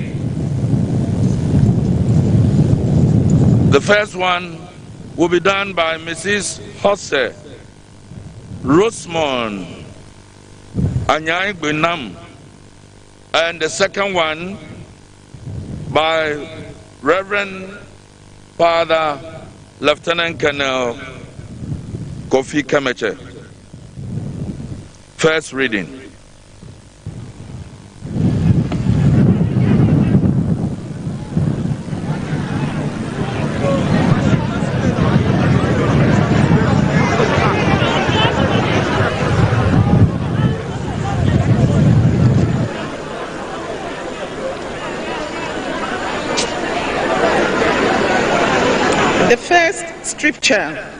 The first scripture reading from the book of Psalm, chapter 90, verse 1 and 2. Psalm 90, verse 1 and 2. Please, let's listen to the word of God. Lord, you have been our dwelling place in all generations. Before the mountains were brought forth, or ever you had formed the earth and the world. From everlasting to everlasting, you are God. Amen. Here ends the reading. Thanks be to God.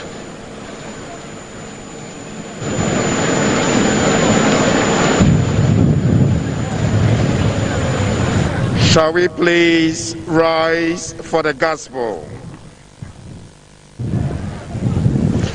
Shall we stand, please, for the gospel? A reading from the Holy Gospel according to Luke.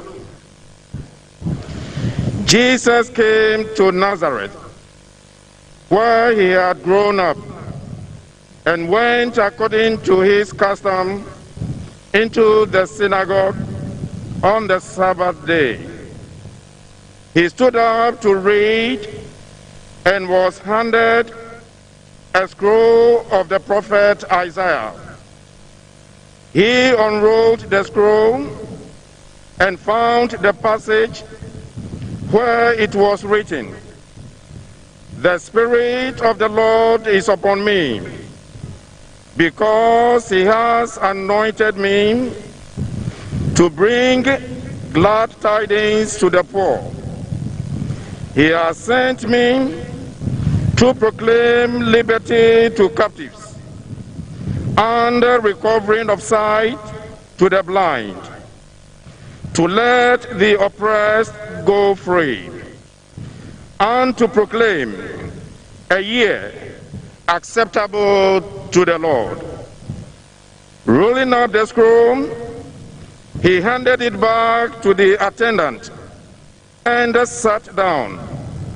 And the eyes of all in the synagogue looked intently at him. He said to them, "Today, this scripture passage is fulfilled in your hearing." Amen.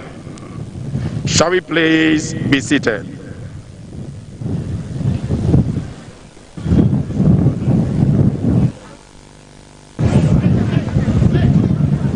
To preach the sermon for this divine service is Right Reverend Kofi Osabute, Methodist Bishop of Accra. Shall we therefore stand once again and sing the first two verses of the third hymn, "When Peace Like a River"? The band and the choir will lead us. May we stand, please?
Let us kindly resume our seats. Friends, Romans, countrymen, lend me your ears. I come to bury Caesar, not to praise him. The evil that men do lives after them. The good is often interred in their bows. So let it be with Caesar. The noble Brutus had told you Caesar was ambitious. If it were so, it was a grievous fault, and grievously has Caesar answered it. Yea, under the leave of Brutus and the rest, for Brutus is an honorable man, so are they all honorable men. Come I to speak in Caesar's funeral. He was my friend, faithful and just to me. But Brutus says he was ambitious, and Brutus is an honorable man. He had brought many captives home to Rome, whose ransoms did the general coffers fill. Did this in Caesar seem ambitious? When that the poor have cried, Caesar wept. Ambition should be made of sterner stuff. Yet Brutus says he was ambitious, and Brutus is an honorable man. You all did see that on the Lupercal I thrice presented him a kingly crown, which he did thrice refuses. Was this ambition? Yet, Brutus says he was ambitious. And sure, he is an honorable man. I speak not to disprove what Brutus spoke, but here am I to speak what I do know. You all did love him once, not without cause. What cause withholds you then to mourn for him? Oh, judgment! Thou art fled to brutish beasts, and men have lost their reason. Bear with me. My heart is in the coffin there with Caesar, and I must pause till it come back to me. Students of English literature will know the source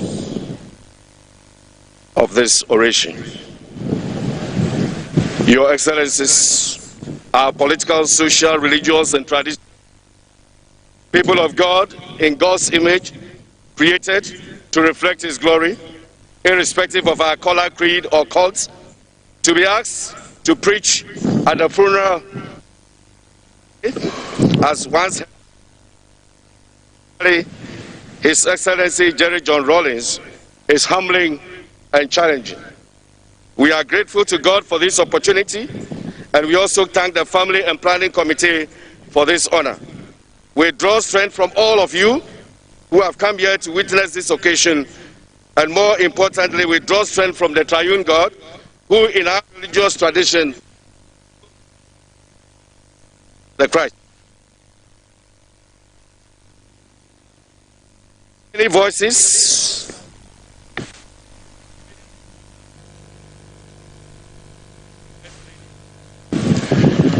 Her Excellency Nana Kunedu Ajima Rawlings, Rawlings, and the nuclear, and the, as we reflect on the life of His Excellency Jerry John Rawlings, we can all come to varied conclusions depending on our viewing point. As someone has said, your viewpoint depends on your point. From general social media and hated, devoted to, and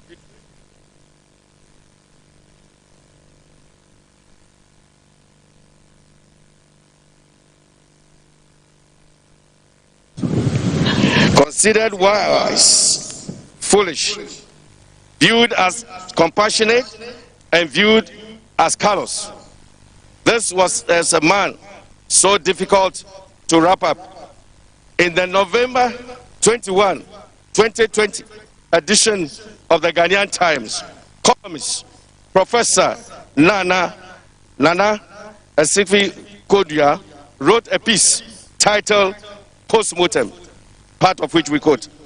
All the flurry and interesting about former President John Rawlings have simmered, or may have by now. So far, the aggregate is overwhelmingly incendiary, kind of Shakespearean. The good is often interred with their bones. The significant missing factor is none is possessed with absolute truth about Papa J, unless and until the piece of his own long-heated bioscripts become a book, Rawlings remains his generation's huge, never thoroughly phantom, and will daily excite research, frenetic and studious. That alone is a compelling legacy. Rival the sense that there is so much for and against him in that hot, definitive, very impartial optimisms and conclusions. He struck you with awesome presence, and in your struggle to decide, the future makes him an enigma. Unquote. This was a man whose late mother saw him as other-centered. From the funeral service brochure, we read, I know him. He would never like to build a house for himself, so I will build one for him. His people, we are sure, we'll use one word for him. Numedi. I seek good things. This was a man who to his dear wife, Nana, was thrust into leadership position, not because he wanted to, but because social circumstances compelled and propelled him into it. Here is how Nana Kunedu Ajima Rawlings put it in her book, It Takes a Woman, page 12, unquote. At this stage, what we knew was that Jerry himself was uncertain about his own position in his emerging revolution that had been led by the ordinary ranks of Ghana armed forces. He certainly was not the leader of the uprising. His release from prison had been the focal point throughout the revolt and into leadership position, unquote. This for us is the context in which we need to see the Johnny Lawrence factor in the history of our dear country. That he named his first daughter Zaneto, let's get it correct, pressman, it's not Zinato. It's not Zinato, it is Zaneto. Zaneto, meaning darkness must cease, should perhaps give us a perspective of his philosophy of life. Was Jerry a saint? Certainly not.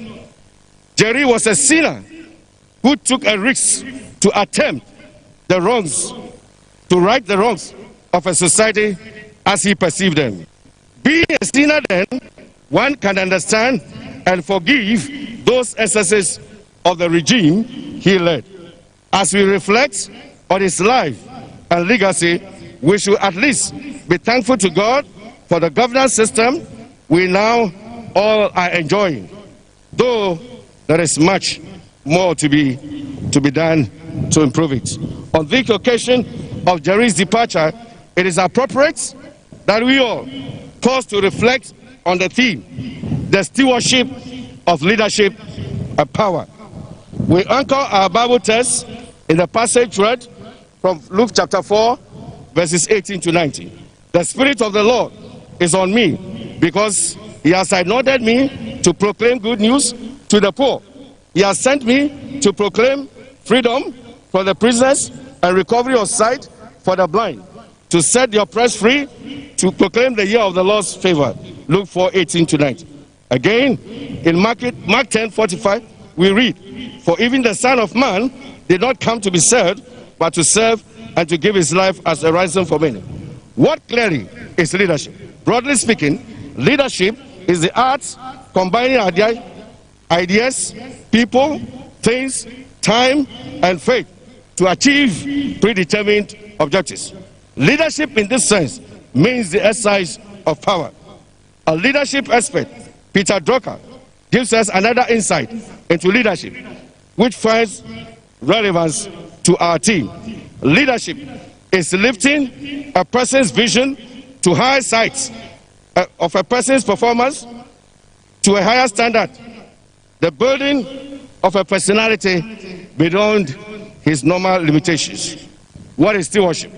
Stewardship is the recognition that we owe our life, what we owe, our time, talent, treasure, belong to a sovereign creator, and that God expects us one day to account for this. So what is leadership of stewardship of leadership? Stewardship of leadership is the recognition that one owes one's authority and power and leadership to God. If all authority, including civil power, derives from God, then it is important that those who wield power do so in trust. People in power are trustees in the sense that the power they wield has been given for specific purposes, namely to serve the human community in view of the realization of divine norms, the biblical imperative. According to the Christian Bible, civil rulers are God's servants for the good of the governed. Politicians and office bearers are to execute their judiciary, executive, legislative, or administrative offices only for the good of the citizens. This fact holds true for traditional and religious office holders. In the Bible's perspective, power, understood as a given authority, is to exercise leadership, is exemplified in and through our Lord Jesus Christ, who says, all authority in heaven and on earth has been given to me. Matthew 28:18.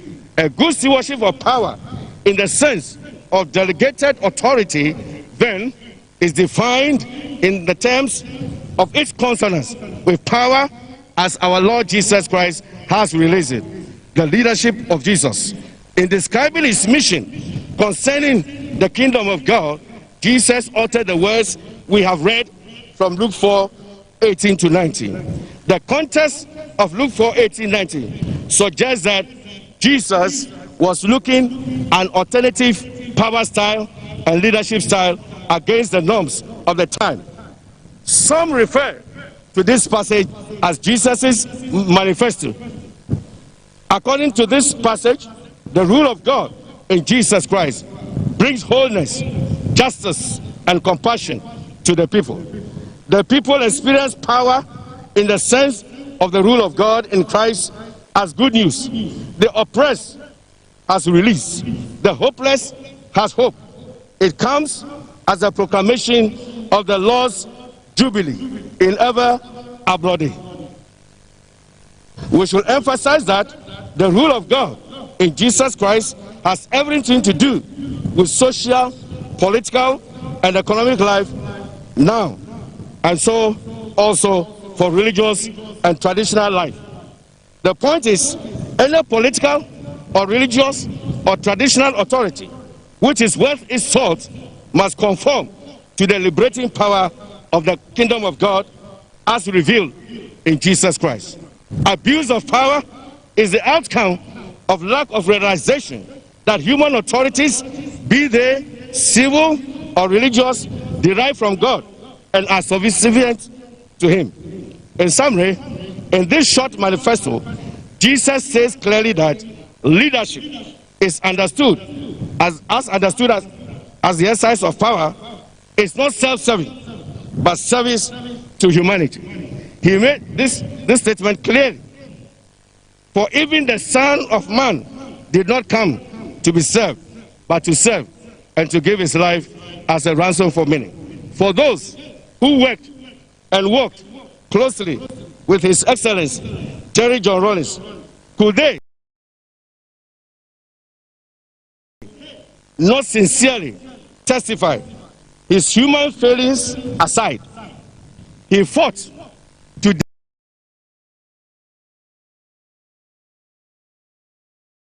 demystify power and send it down to where it really belongs, to the people.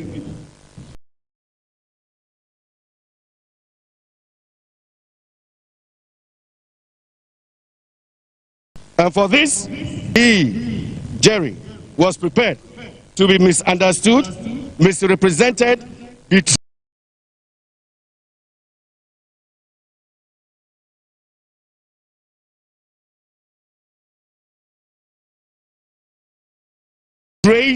and vilified in some of his quiet moments with some of us. Once again, we quote the words of Professor Dana Rawlings. He came to the job a neophyte, but he learned the art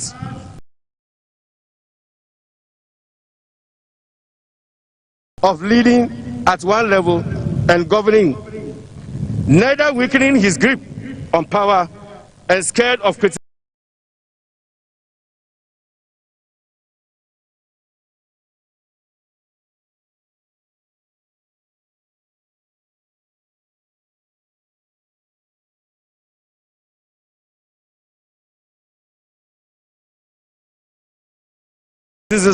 Adopt as a people to suit our peculiar circumstances. Our basic tenet is our common yearning and concern for every individual. For politics, listen to that carefully. For politics, whatever its color must be an avenue to serve our people. Jerry John Rawlings. For clarity, one is not comparing Jesus with Jerry John or Jerry John with Jesus, because we have already pointed out that JJ was a sinner who sought to serve him.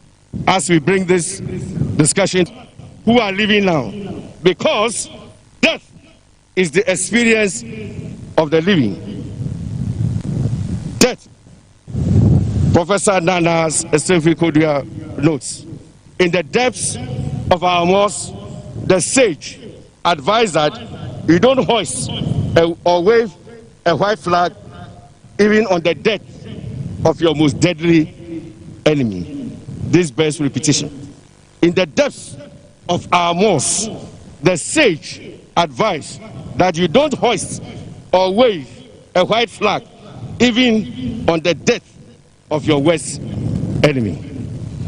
How do we evaluate our own leadership and exercise of power in the light of the Jesus paradigm, which I have sought to labor was maybe or perhaps or in one way exemplified also in Sina Jerry. Papa J, with all his force, has served his generation. For those of us living, we have been exposed in this sermon to the stewardship of leadership or power as exemplified in the life and mission of Jesus Christ. In Jesus and throughout the Bible, we draw these concluding statements to guide all of us who will live after Papa J. 1. The ultimate power is God, and not the political, institutional organization called the state or the religious organization called by whatever name. 2. Power, be it political, traditional, or religious, is delegated. 3. The human wields power, but only in the sense of stewardship. 4. Power, political, traditional, or religious, is delegated for constructive purpose to the good of humanity. And this must be seen. 5. Finally, stewardship of power involves accountability to those over whom power is exercised, and ultimately before God and to God. The holders of power must not lose sight of the fact that the day of accountability before God will surely come. It begins with the people, it will end with God. 1 Corinthians 5:9-10 says that we must all appear before the judgment seat of Christ, that everyone may receive the things done in his body according to that he had done, whether it be good or bad. My fathers, my mothers, brothers and sisters, JJ, His Excellency, has ended his work. Those of us living have the responsibility. Are we prepared for this accountability?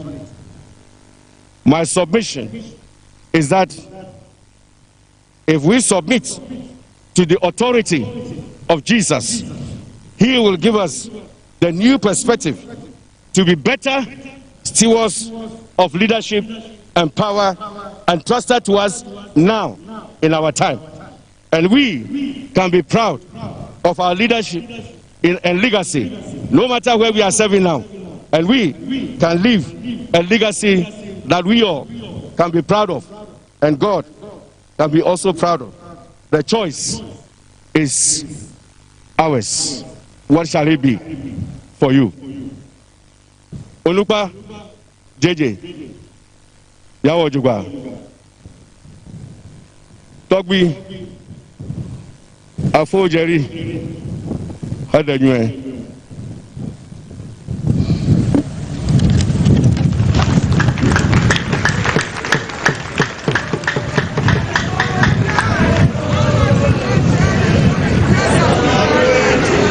Thank you very much, Right Reverend Kofi Osabote. A song by Joe Metal, after which reefs will be laid. Joe Metal.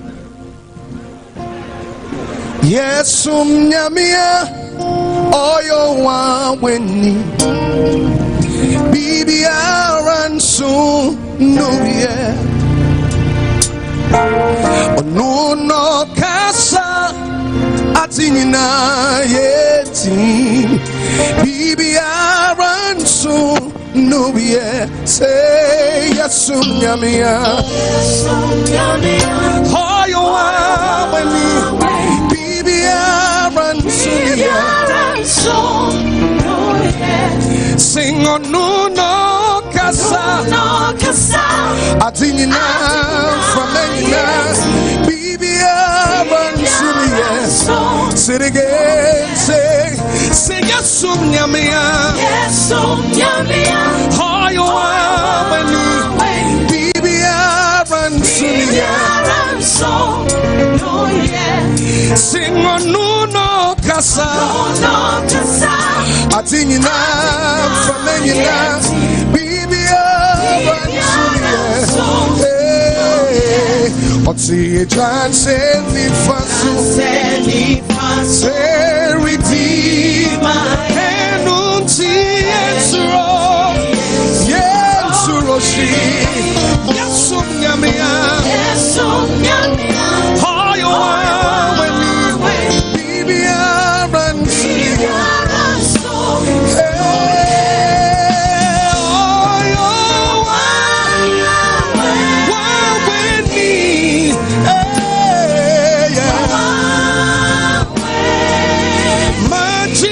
Messiano, yeah. Messiano,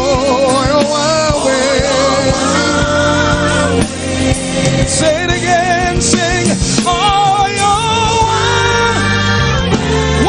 with me.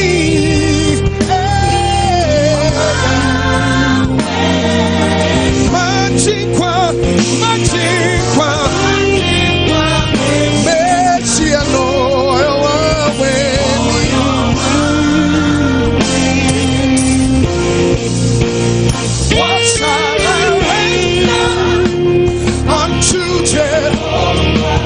For he has done so very much. So watch unto Jehovah. For he has done so very much for me. You've done so much for me, Lord, I cannot tell it all. Say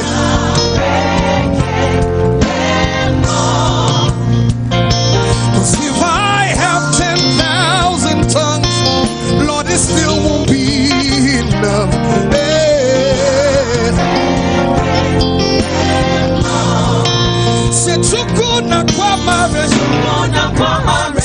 When you heal completely.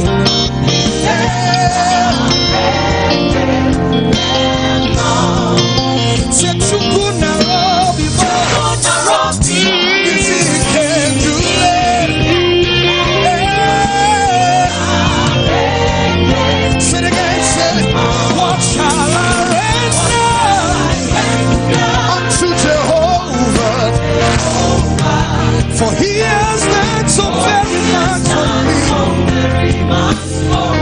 What shall I render unto Jehovah? For he has done so very much for me. Nara, nara, say, nare, kelemo.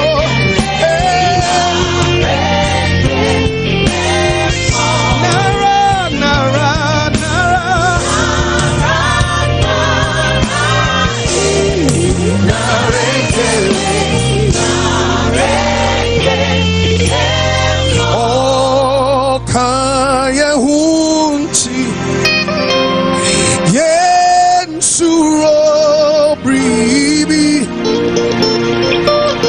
Nyami Tumfu Ye Waye Dada. Can we just say one more time? Oh, ka yeah, yeah, suro, yeah, suro, nyami tumfo, nyami mi tumfo, yeah,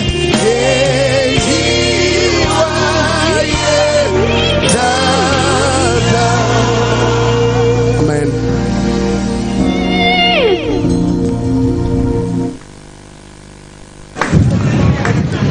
President Nana Addo Dankwa Akufo-Addo for the Republic of Ghana, widow, Her Excellency Rawlings. Thank you very much. Children will be laid by Dr. Zenato Rawlings, Honorable, and then the family will be laid by Colonel Retired Joshua Agbuti. All 9 wreaths will And then have a wreath for the Anglo States, and then the NDC, the ECOWAS, the AU, and the Ghana Armed Forces. That will be laid by the Chief of Defense Staff, Lieutenant General Obed Boama Akwa.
The next wreath would be for the widow.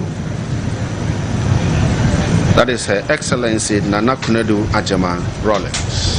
Thank you very much, Mr. President. For the second wreath, I wish to humbly invite the widow of the late former president, our former First Lady Nana Kunedu Ajama Rawlings, to kindly lay her wreath.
children, and that will be laid by Honorable Dr.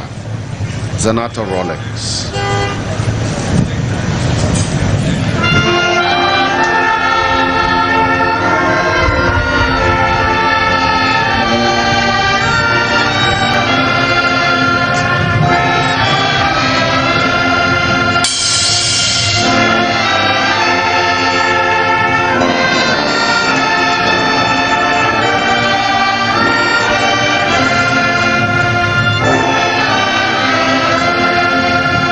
The third wreath will be laid by the children.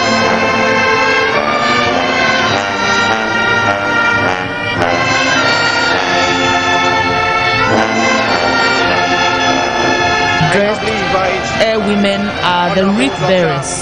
They place the wreath gently to lead the siblings to lay the wreath. The lame in state.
The next wreath is for the family, and that will be laid by Colonel Retired Joshua Aguchi.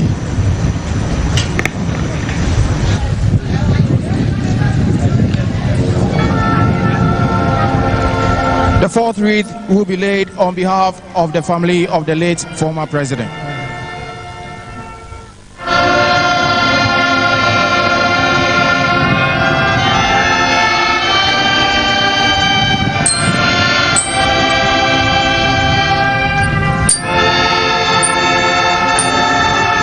I wish to kindly invite Colonel Joshua Agotui, retired, to lay the wreath.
Former President of the Republic of Ghana.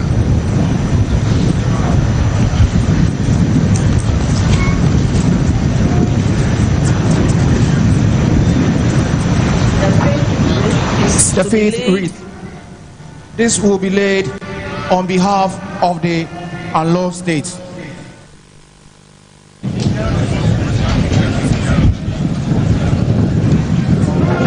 Wreath will be laid by Togbi Wenya. I wish to respectfully invite Togbi Wenya, Regent and Tutor of Alon, to lay the wreath.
The seventh wreath. This would be laid on behalf of the Economic Community of West African States. May I humbly invite His Excellency Jean-Claude Cassibro, President of the ECOWAS Commission, to lay the wreath.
The next wreath is on behalf of the National Democratic Congress.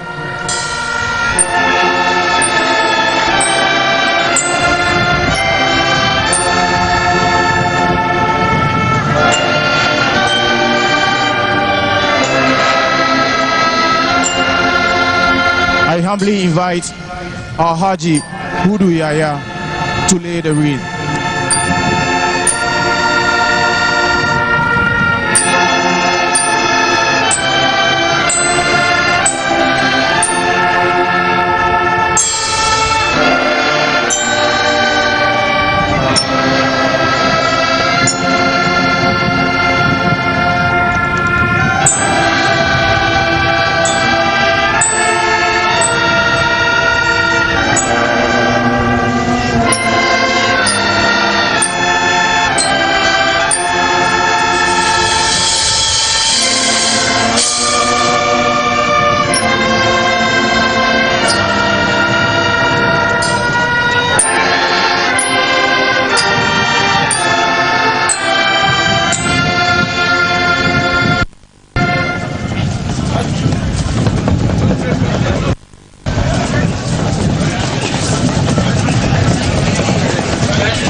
The eighth wreath will be laid on behalf of the African Union.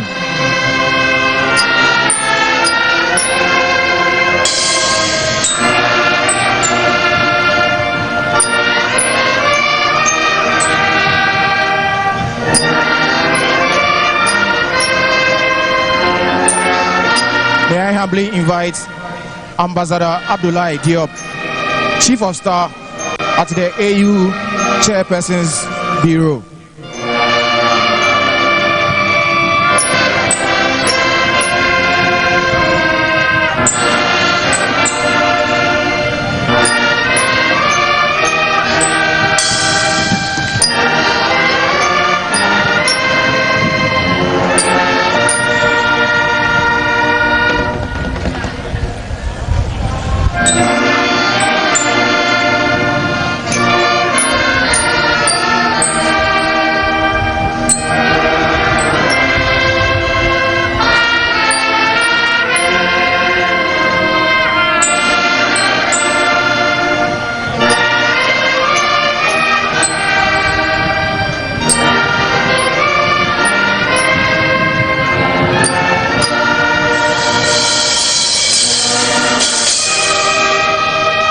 The final wreath to be laid this morning is on behalf of the Ghana Armed Forces. May I respectfully invite the Chief of the Defense Staff, Lieutenant General Obed Boama Akwa, to lay the wreath.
Mr. President, Excellencies, and distinguished ladies and gentlemen who have laid wreaths on our behalf, we are most grateful. The clergy will kindly continue with the service. Thank you.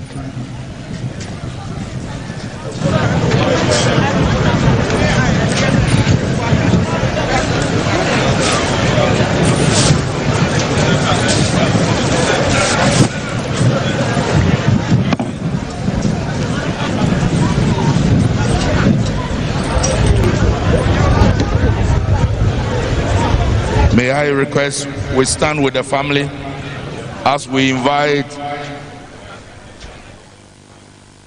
Archbishop Nicholas Duncan Williams of Action Chapel International to pray for the family, and we end with a Lord's Prayer. May we stand, please.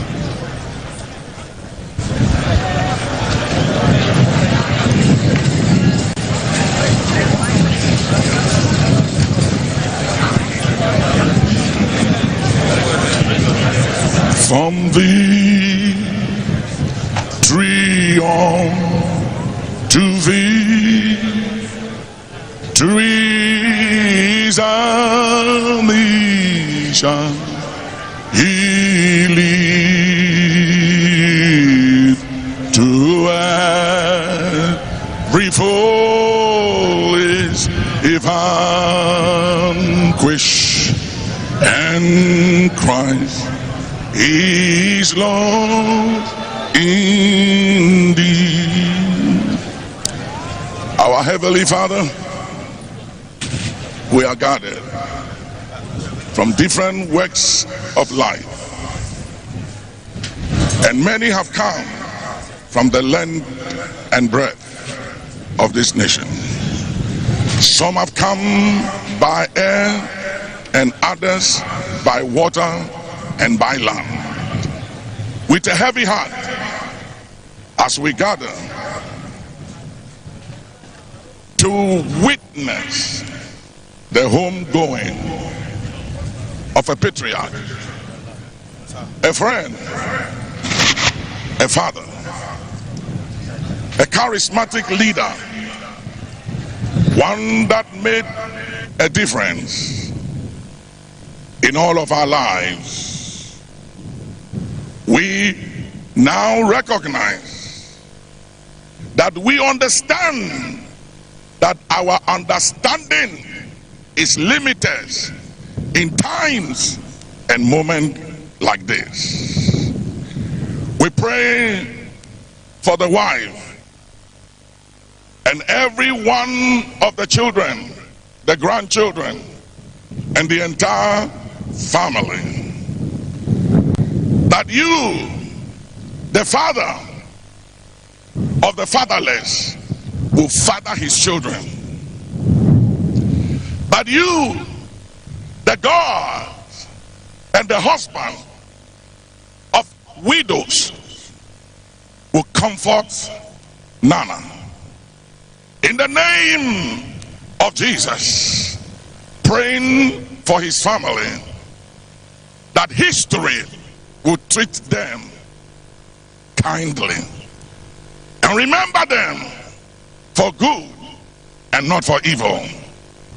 That thou, O God, that answereth prayer, will bow your head, and that you will attend and hearken to our petitions, intercessions, and prayers, and grant to everyone in the name of Jesus that is grieving for the loss of a loved one, a friend, the comfort so needed from you at this difficult, challenging time in the life of the family of our late president. Shield them, comfort them, protect them, deliver them, guide them, and let none at his departure face any life-threatening situation. May they be preserved, and may they escape every danger and challenges that is ahead. I pray now in the name of Jesus, you spirit and angel of death, it is enough. Stay your hand, pass over, stand down, relinquish your powers, pass over this family, and pass over all the grieving families of this nation. In the name of Jesus, the Son of God, Heavenly Father, from Zinato, in the name of Jesus, to all the siblings, Yas Antoine, in the name of Jesus, to Amina, to Kimati, we pray that you will be with them and help them to make sense of the unanswered questions on their mind. For it is you and you alone in times like this that can help us to make sense of the things we can make sense of. Heal, comfort all the grieving people of Ghana. In Jesus' name I pray. Amen.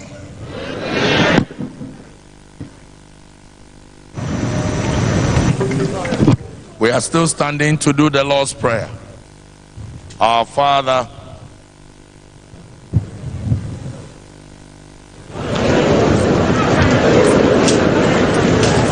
as it is in heaven, give us this day our daily bread, and forgive us our trespasses, as we forgive those who trespass against us. Lead us not into temptation, but deliver us from evil. For thou is the kingdom, the power, and the glory, forever and ever. Amen. Please be seated. We'll take announcements.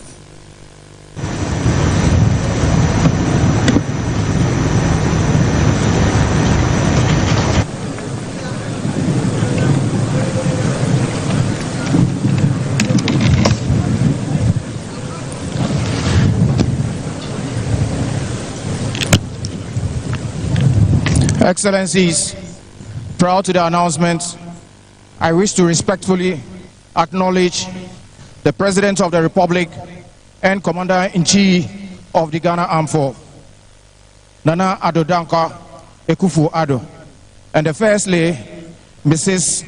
Rebecca Akufo-Addo. I wish to also acknowledge the President of the Republic of Liberia, His Excellency Dr. George Mane Weah, and the First Lady of Liberia. Next, I acknowledge the President of the Republic of Sierra Leone, His Excellency Dr. Julius Maada Bio, and the First Lady of Sierra Leone. I wish to also acknowledge Vice President of the Republic of Ghana, Alhaji Dr. Mamudu Bawumia, and the Second Lady, Mrs. Samira Bawumia. May I respectfully acknowledge former President of Ghana, His Excellency John Agyekum Kufuor.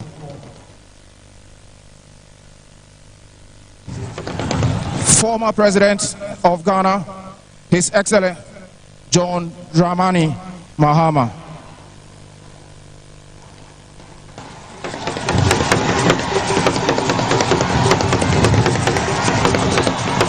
I wish to also humbly acknowledge former First Lady Nana Kunedu Ajiman Rawlings, the children, and the bereaved family.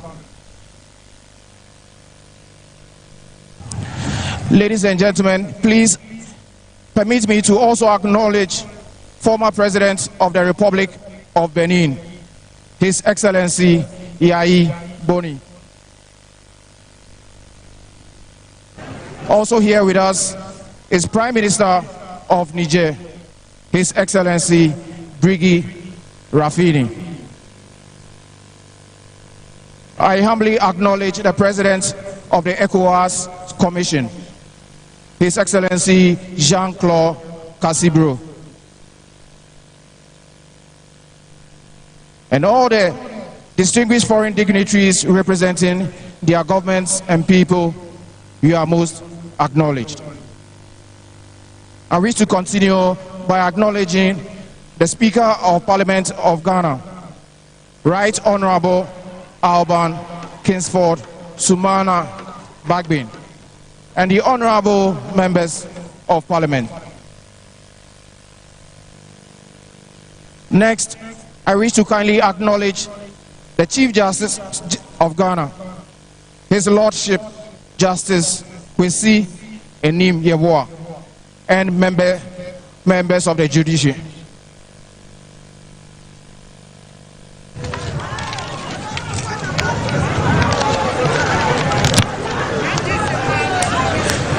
May I humbly acknowledge the Chief of Staff designate at the Jubilee Hall, Honorable Akosua Freeman Osei Opare, and Ministers of State designate. Next, I acknowledge the Chairman and members of the Council of State, the officiating clergy, members of the Diplomatic Corps, heads of security service, our venerable traditional authorities, members of the media, and all ladies and gentlemen here gathered.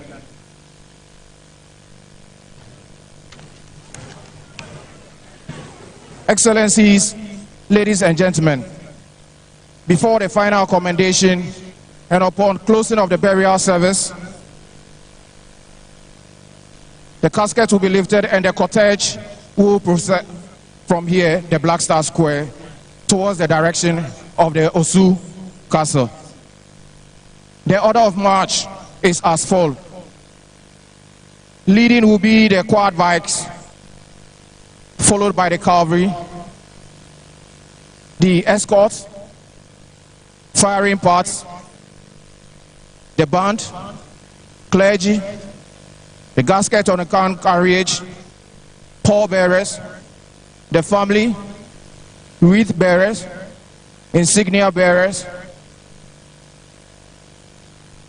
chief mourners, a presidential representative, mourners in uniform, mourners not in uniform, the rear detached, and vehicles in that order.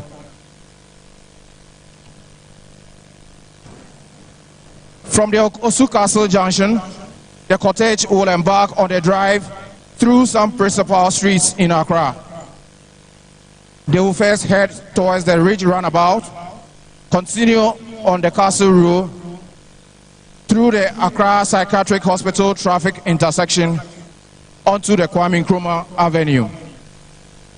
Subsequently, the cortege will head towards the Kwame Nkrumah interchange and branch onto the Ring Road Central, towards the GBC area and onto the Akwaje interchange, and then proceed to the 37 Military Hospital. On the Gifford Road, the cortege will move to Bemakam and turn around at the Air Force Base, and then back on the Gifford Road, branch off the Airport Hills bypass, and finally end at the military cemetery. There will be a helicopter escort and an honorary helicopter flyover at the military cemetery. I wish to kindly add here that the clergy that will be proceeding to the military cemetery will be conveyed with a military Ankai bus to the cemetery. Excellencies, distinguished ladies and gentlemen, after this service, it is requested that we all remain for Mr. President, the Vice President, visiting heads of the state, and other dignitaries to depart from this location before the rest of us follow. A departure schedule will be announced after the service. Thank you very much.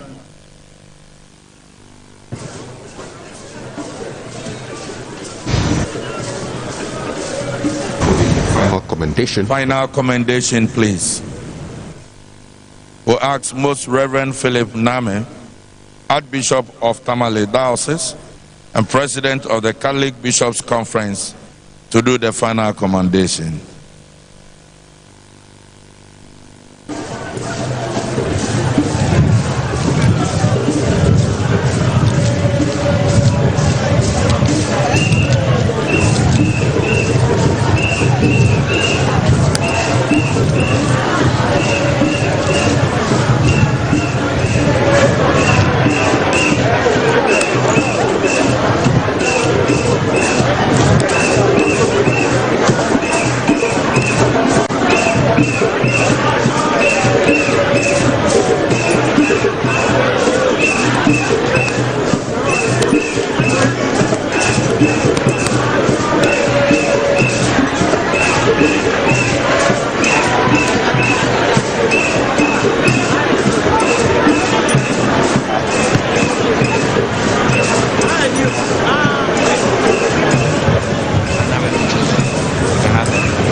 Shall we please stand?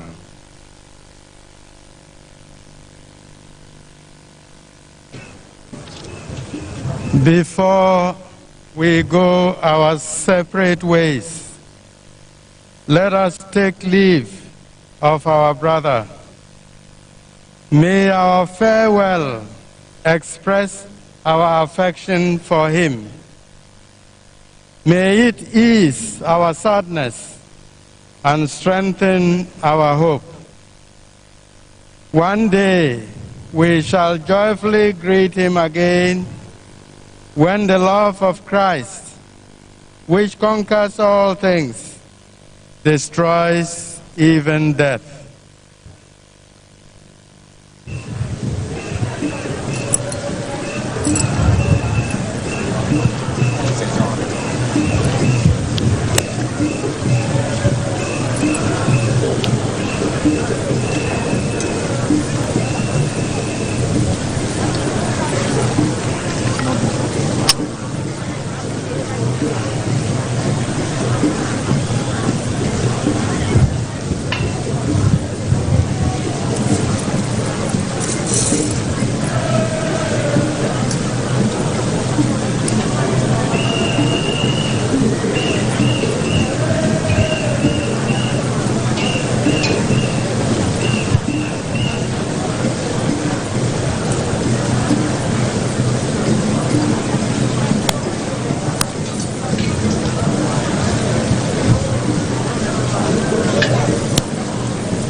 Into your hands, Father of mercies, we commend our brother John Jerry Rawlings in the sure and certain hope that together with all who have died in Christ, he will rise with him on the last day.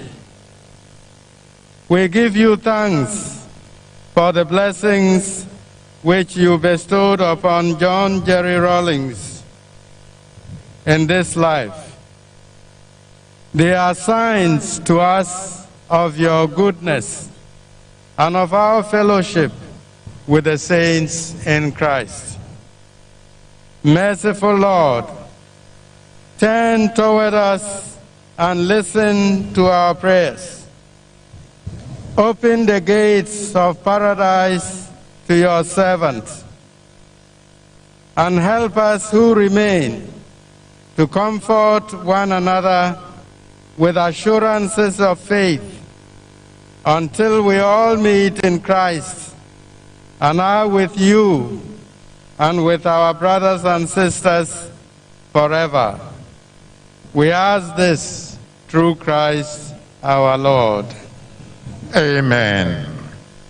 You shall respond to the following invocations with these words: receive his soul and present him to God the Most High. Receive his soul and present him to God the Most High. You may now stretch your hands towards the body as a simple gesture of farewell to our dearly beloved Jerry John. Saints of God, come to his aid.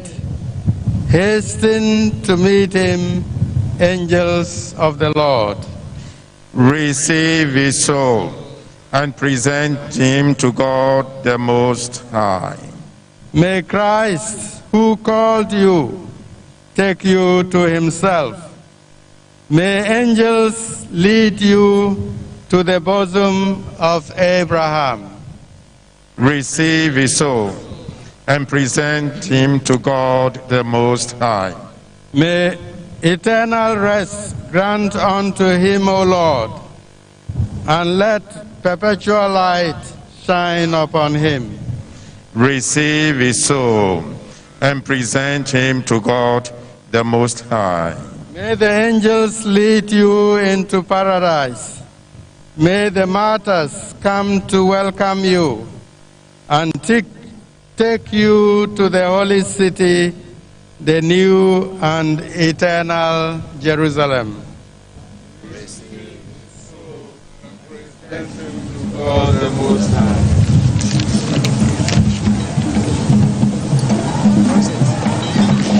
Shall we please be seated?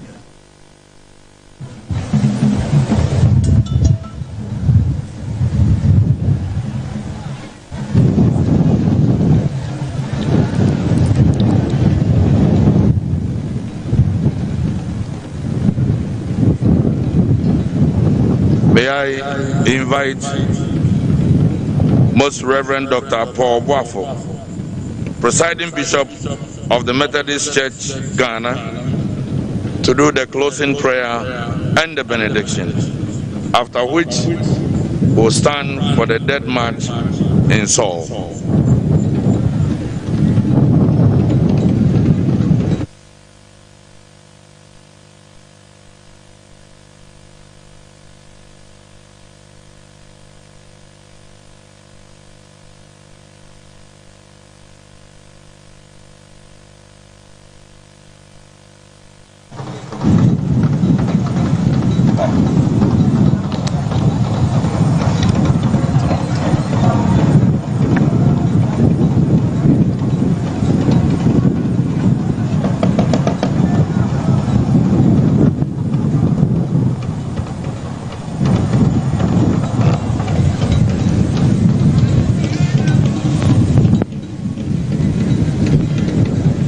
Your Excellency, people of God, may we all rise as we take the closing prayer and the benediction.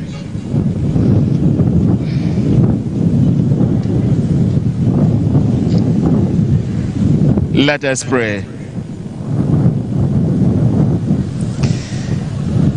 Eternal God, we praise you for the great company of those who have finished their course in faith and now rest from their labors. We praise you for those dear to our hearts, whom we name in our hearts before you today as a nation. Especially, we praise you for the life, the devotion, the dedication, and the service of our former president, His Excellency Flight Lieutenant Jerry John Rawlings, whom you have graciously received into your presence. Grant that he may sleep here in peace until you awaken him to glory, for you are the resurrection and the life. Then he will see your face, face to face, and be within the light which will shine unto your people. To him and all others who have departed this life, grant them perpetual light to shine upon them. Eternal God, we commit at this moment once again family and friends and all who have come to join us as we bid farewell to our loved one. Grant them the peace of heart. Enable them to go through this state of life with your abiding strong presence. Eternal Father, be with the widow, the children, friends, and all who are touched, especially this nation of ours, Ghana.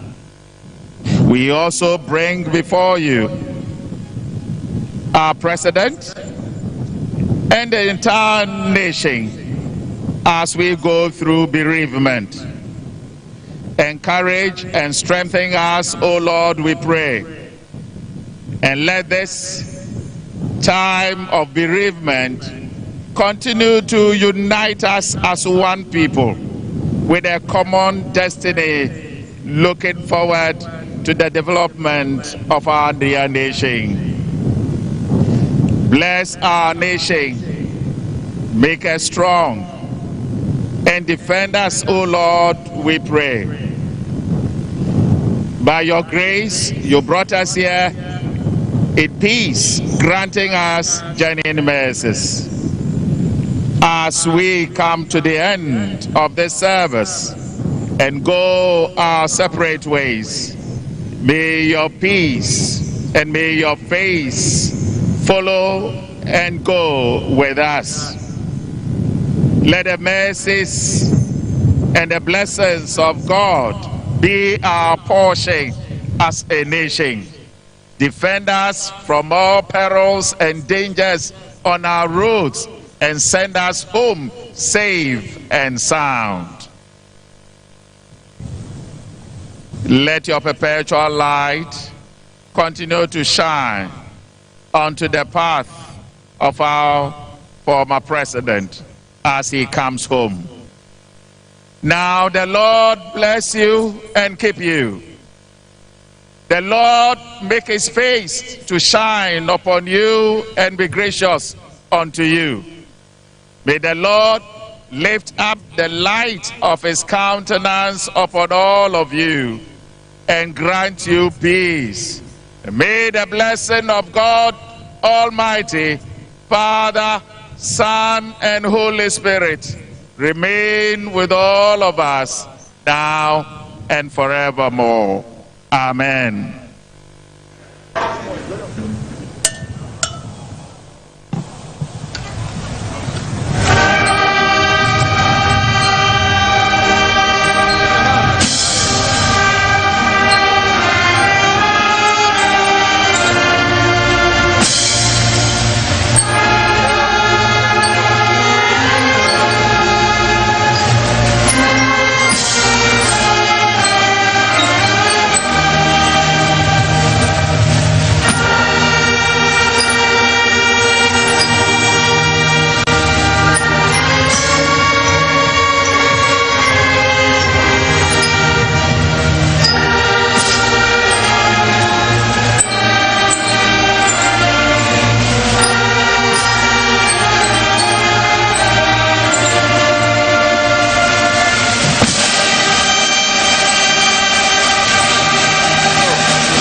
Please be seated. Party, falling. Please be seated.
have the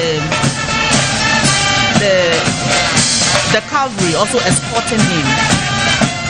So they are all just preparing to take their position, and then the official procession will take place.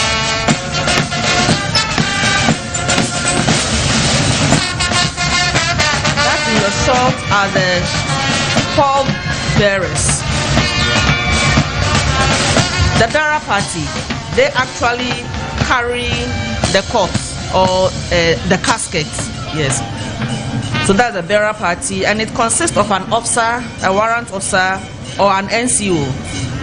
And it's normally 8 bearers, and they're on the person that is being laid in state. And being a high-profile personality, we having only warrant officers, class 1 and class 2, to carry our ex-president.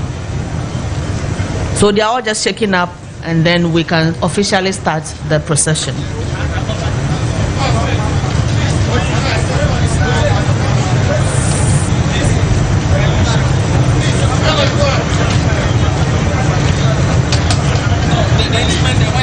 And you realize that the casket is draped in the Ghana flag. That tells you that it's a national burial. If we could recall, during the burial of His Excellency Kofi Annan, when the casket was brought down, it was in the UN colors. And then the UN colors were removed and draped with the Ghana colors. So that is why the casket is also draped in our flag, red, gold, green. And now we have the pallbearers. They will escort the body as it moves. In some jurisdictions, the pallbearers carry the casket. So the pallbearers can play dual role. They can help in carrying the casket or escort it. In the Ghana Armed Forces, the pallbearers will escort it, whilst the bearer party carry the casket, as we are seeing now.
And then you have some personalities presenting arms. It's a form of compliment or greeting. In the military, we use the term compliment. So they are paying compliment to our former commander-in-chief, even as the casket is moved to be placed on the gun carriage.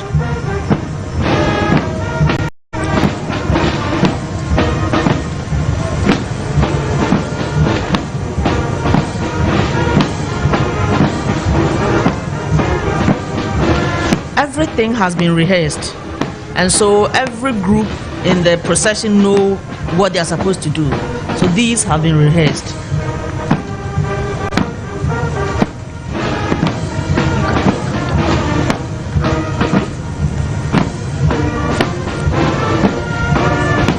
It's a very solemn occasion. It's full of significance and pageantry. These are some of the unique situations around institutions. If you see situations like this, and you see how orderly it is moved, look at how the casket was lifted, and then look at how they've even lifted their hands. Their hands. Everything rehearsed, an indication that this is an organized group. And it is so beautiful to see them. And then they all took off their headgear as a mark of respect for what is happening now.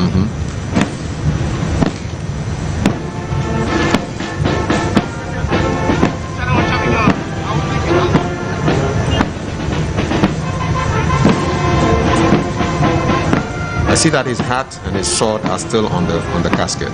Exactly. At some point in time, they will be removed, right? Yes, eventually they would be at the cemetery. Okay. So even the wearing of the headgear, even the removal of the headgear, everything is rehearsed, so it's so orderly, so that it looks very solemn and then professional. So, Kafi, this is about the end of former President John Rawlings' 73 years on earth. This is the beginning of the closure of 73 years. Because after a few hours, when the casket is put in the belly of the earth, it means that he has finished his 73 years. And now the journey is up to his, from here to his maker.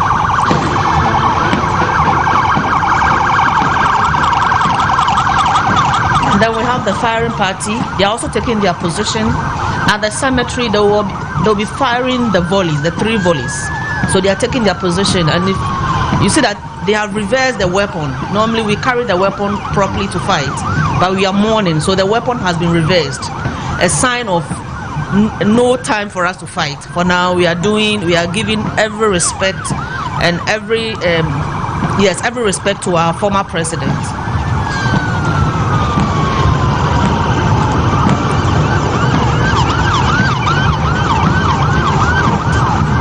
This is the police force. They are also adding some gymnastics to the whole program to make it very solemn and then entertaining, entertaining at the same time, even though it's not an entertaining occasion. Yeah. So they just added something to what color to the whole program. Yeah. I saw a horse that had no rider. Exactly. On it, and I'm sure at the right time you will tell me exactly what it means. Yes, you will do that. And that is a riderless horse, a horse without a rider. You know, our former president loved horse riding. So today we needed to get that horse as part of the procession to tell the whole world that this is a passion for our president that we have not forgotten, that we wish to acknowledge it today. So like you said, at the right time, I'll give further details on that. So it means that now they have started the journey from here to the cemetery. Exactly. That's the horse. That's the riderless horse. Then. Yes. Yeah. That's a riderless horse. Okay, let me say something a little about it. The riding boots have been turned to face backwards. A rider wears the boot and face forward. But, okay, let me now.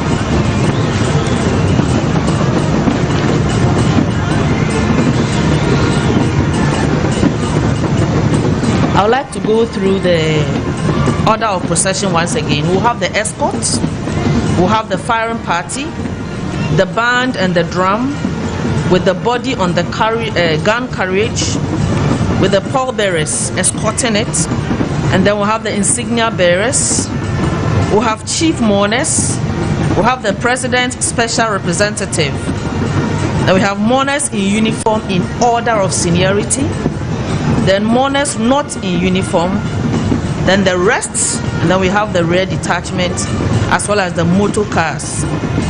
This is to ensure that every mourner knows where he or she must stand in the procession, to make sure that everything is orderly. So we have the cavalry, and then we have the motorcade by the police, the gun carriage,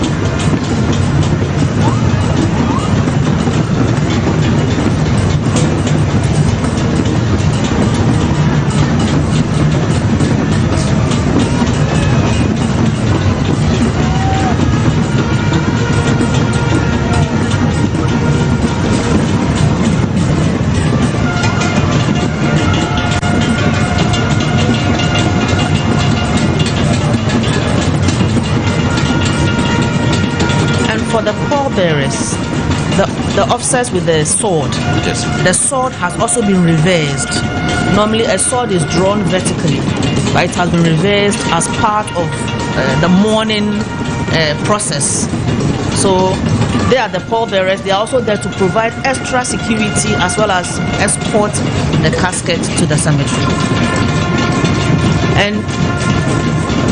And because we are talking about the president and the commander-in-chief, these are high-ranking officers of a colonel, minimum a colonel and above. Commander Ahen, can you give us a sense of... Just a minute, wrong. These ones are brigadier generals. Okay. Very, very senior officers. So they're brigadier generals. Is that what you refer to as a one-star general? That's a one-star general and above, because we are talking about the commander-in-chief of the Ghana Armed Forces. Can you just give us a sense of the route that they'll take for this procession, which will finally end up at the military cemetery? Okay. For those who are just joining us right now, the funeral service is over and there's a procession out of the Black Star Square. Where will they be going? All right. Listening to the commentary on the ground, there's a slight change, but the original plan that I have here is from the Independence Square through to Osu Castle Road, then the Ridge Roundabout, Kojo Thompson Road to Circle, Nima Police Station, then to Gifford Road, through 37 to Bema Camp Road, Mahama Road, and then we'll branch off to the cemetery. So those are the major streets that the cortege will be moving through before we get to the cemetery. And what is the significance of this procession through some streets of Accra? Thank you. You know that our president is the president of this nation, and it's impossible to have every Ghanaian come here. And so the procession is to allow for loved ones, one, to wave and to show their last respect. However, we also have what we call street lining. We'll have our personnel line the street that is going to be used to pay their last compliment to our commander-in-chief. Additionally, our former commander-in-chief also lived in some of these localities. So it's to afford the general public a viewing and also to say a farewell to all of us.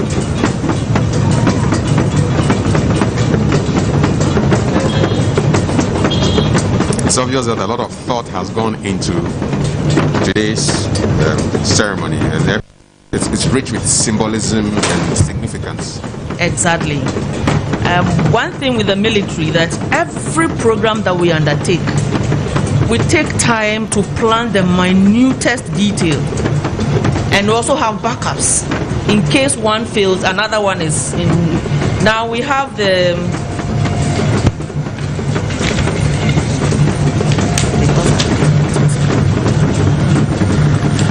the helicopter escorts.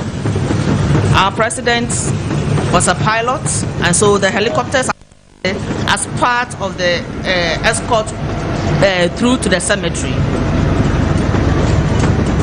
And so then the procession with the soldiers along the line, along the route. That practice is known as the route lining, the street lining. And it has so many advantages. One, it tells the cortege exactly where they are passing. It also provides security for the cortege as they move, and will appeal to the public not to crisscross them, allow the cortege to move through solemnly. And at every point, the soldiers will pay the appropriate compliments as the cortege passes by. This is one long, slow march to the cemetery.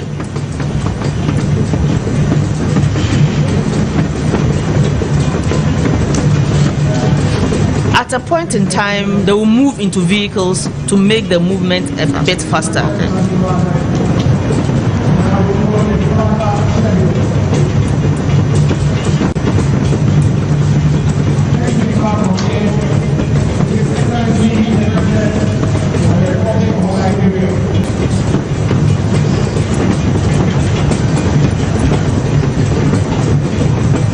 see the riderless horse leading the 4 other horses.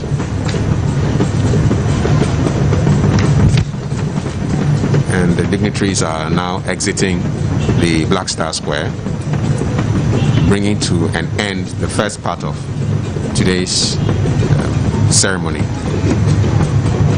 And the wreath bearers are also getting ready to carry the wreath to the cemetery. And I believe you agree with me that they're also playing a very significant role. We have people detailed for this, so that we do not get there and say, where are the wreaths? So everything is orderly. So they're also packing the wreaths. They will be put into a vehicle and they'll join the procession and sent into the cemetery. It appears that they are all air women. Yes. You know, our former commander-in-chief was an Air Force officer, so it's just appropriate that we allow the Air Force to play that role. But there are other roles where you have other, the Army and the Navy also playing some roles. And it's an all-female contingent. Exactly. Yes. Exactly. Well, he was very strong on gender issues as well, and giving women a chance to do their things. So. Yes. Yeah.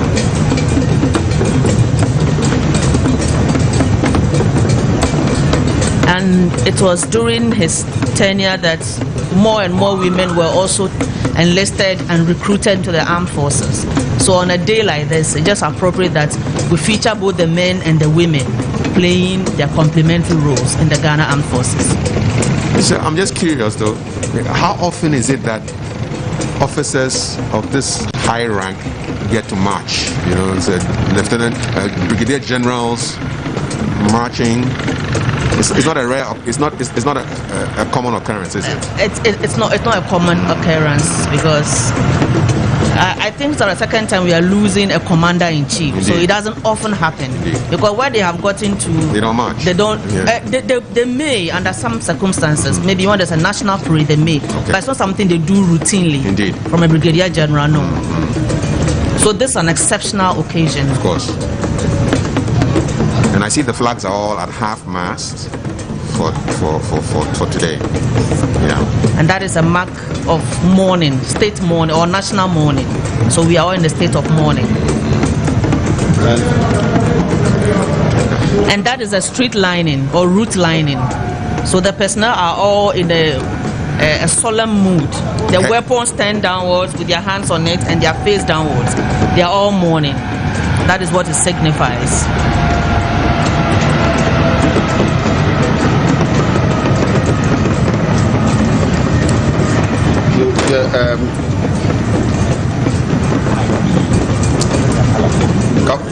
Kafu, you were talking about gender, yes, gender role. Then I would want to draw your attention to the fact that Commander Veronica Ahen is a gender policy advisor to the office of the Chief of Defense Staff. So he is in the office of Lieutenant General Obed Boama Abba as a gender policy advisor. So it means the military is abreast of this and they know the role of women and making sure that they are not left out of it. So it should not surprise you that all gender carrying the wreath. It doesn't mean that wreath carrying is for women, but this one, they said, look, this is a man, that wife was in charge of women's movement, 31st December women's movement. So if he is finished, and the wife's tribute, she acknowledged the role, the support that got from the former president. He said he gave me all the opportunity to go ahead, and any time at all there were confusion around projects, when even others were saying that she was disturbing them in the regions, he said, you have my blessing, go ahead. And 31st December Women's Movement was a success. It created economy for women across the country. Thank you. I'm pleased to have our commander here with us, Commander Veronica. And if I were in the army, I would have been saluting her left, right, and center. Yeah, but I can just give you a nod here for the good work you're doing here for us and instructing us, teaching us about some of these things, traditions in the military that civilians would not know about. So I'm grateful to have you here. Thank you so much. It's an honor to serve. But you know, the military, they just principled.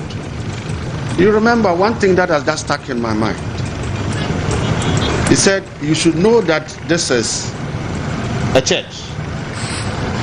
So stay where you are.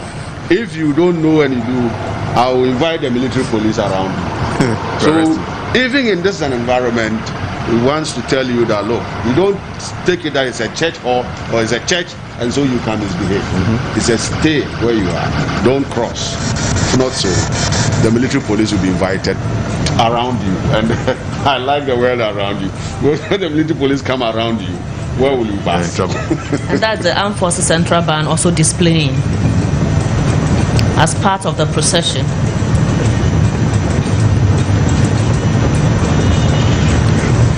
I wouldn't normally associate the color pink with their army. So I was wondering, who are these men with pink neck scarves and they pink are from around 5 Infantry Battalion at Bemakam, 5BN. I see. Yes. We have a lot of nice colors. Yes, this is some serious hot pink, man. Hot pink in the army is great. Commander Veronica, he says they have some very nice colors. Yeah. Nice colors. I was pleasantly surprised, to see pink, hot pink on that's 5BN. on camouflage. That's 5BN. All right.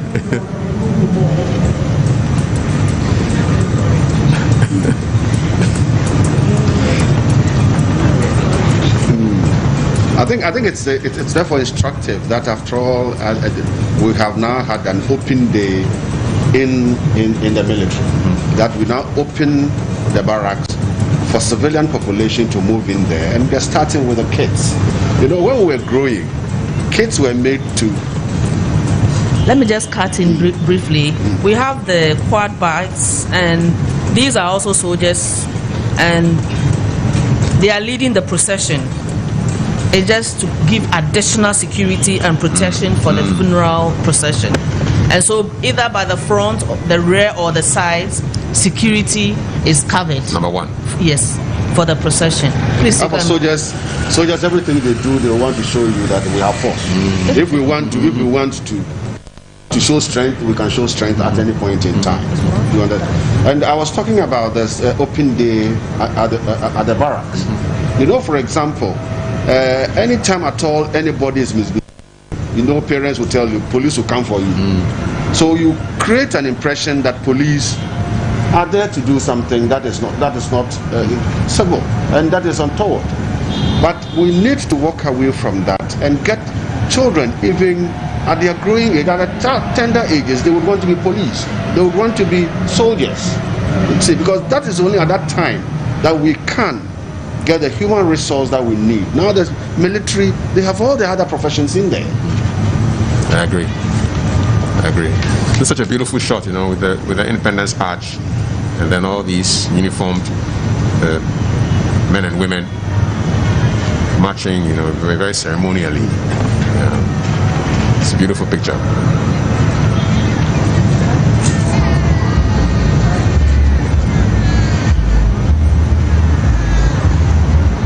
So the 5BN, they are the firing party that will be firing at the cemetery. They'll be firing the 3 volleys. So we'll see them also display there.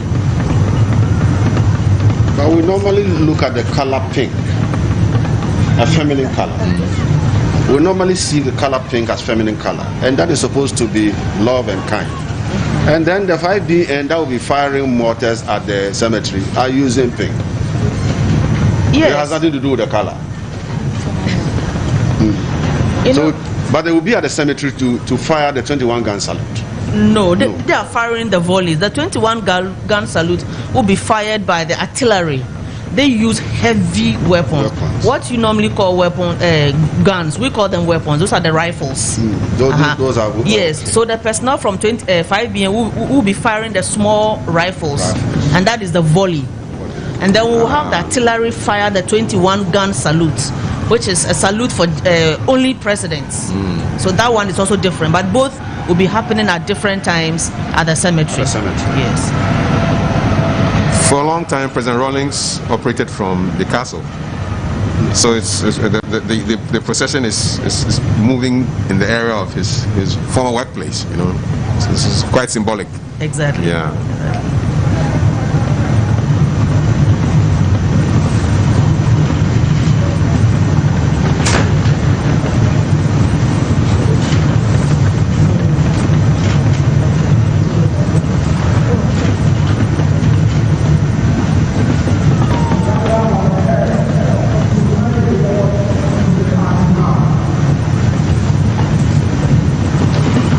case you just joined us, this is the burial procession following the burial service for former President Flight Lieutenant Jerry John Rawlings, which took place at the Independence Square, Accra.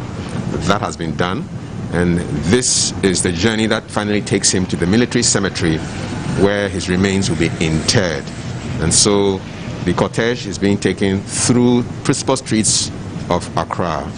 They have just left the Independence Square area and heading towards the Osu area.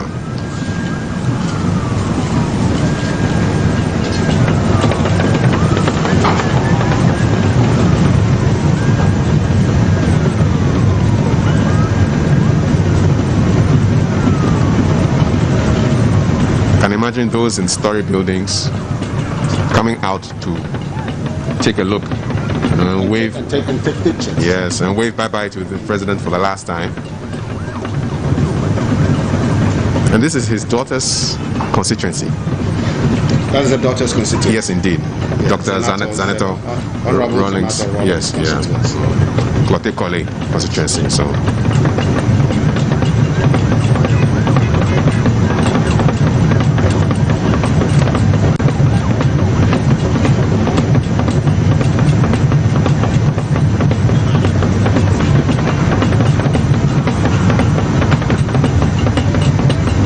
The ban is gradually filing off, and then they will be conveyed with the vehicle eventually to the cemetery.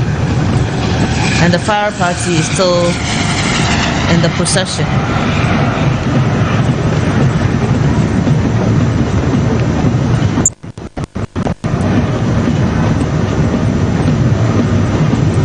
And I'm Commander Veronica Ajo Ahen, the Gender Policy Advisor to the Chief of the Defense Staff, and I'm in the commentary box with Gabriel Busompem, and my name is Kafui Day, and I'm learning a lot today and enjoying your company, Commander. And should I give you honorable?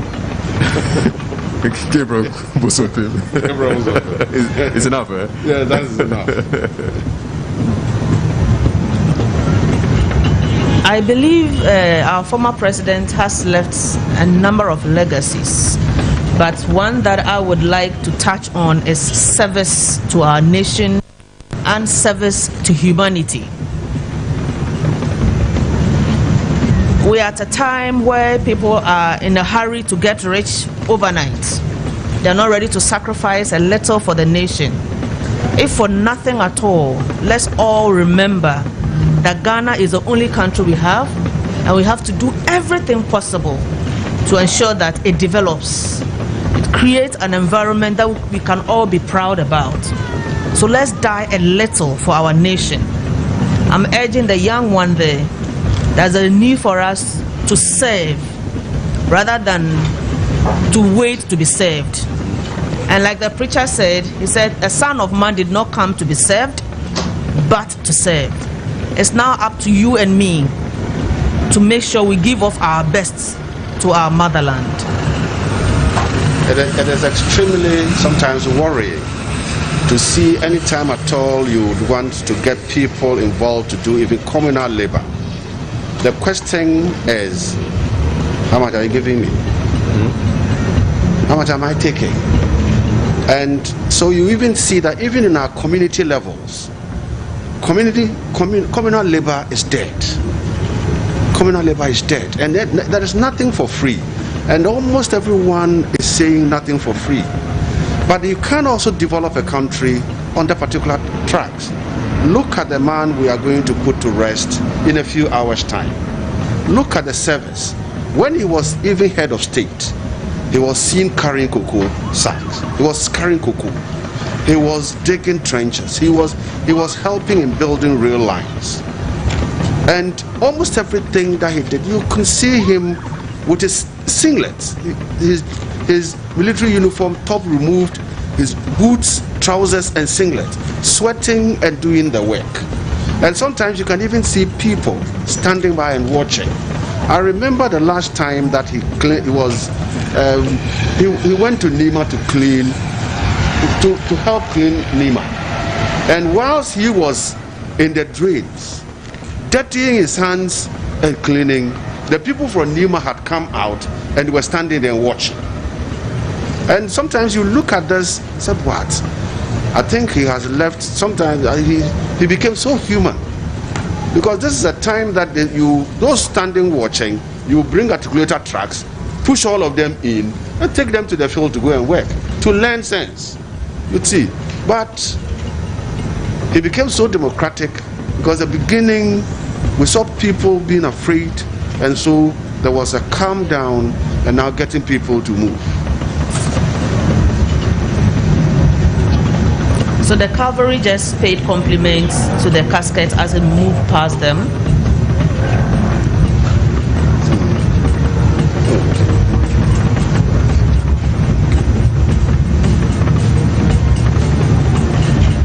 I think viewers, at a point in time you can see that your picture quality is dropping and they're freezing. It is because of use of the helicopter and then communication interferences. These are things that technology would always have to visit on us.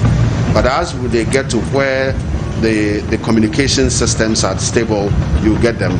And when the chopper is not interfering with us flying part, then the signals will come in. So viewer, it is not your TV set that has a problem. So don't adjust your TV set, don't touch your TV sets.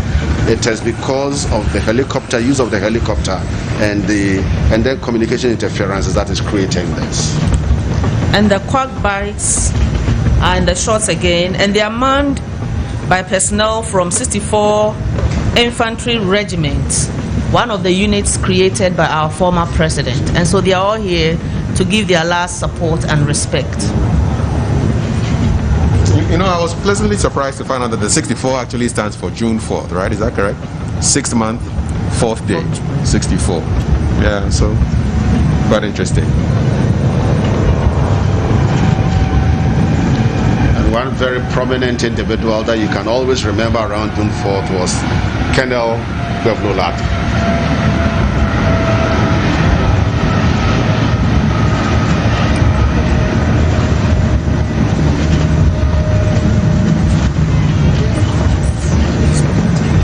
So the noise we hear overhead is the helicopter escorts flying around. Exactly. Okay. You know, I was just flipping through the brochure. A lot of tributes and messages of condolence from really big people, but there's one simple poem from somebody just called Village Boy. And I wanted to share it with you. It's a simple poem. I don't know who Village Boy is, but I like the words. It says, many were not able to say goodbye. Close family did their best, but little did they know God saw a different path and beckoned. Suddenly, a national hero has fallen. A family has lost a husband, father, and brother. God has called. You gave us your best, but did we remember to thank you enough for the many years you held Ghana together and for teaching us by your example the value of modesty, good judgment, and compassion?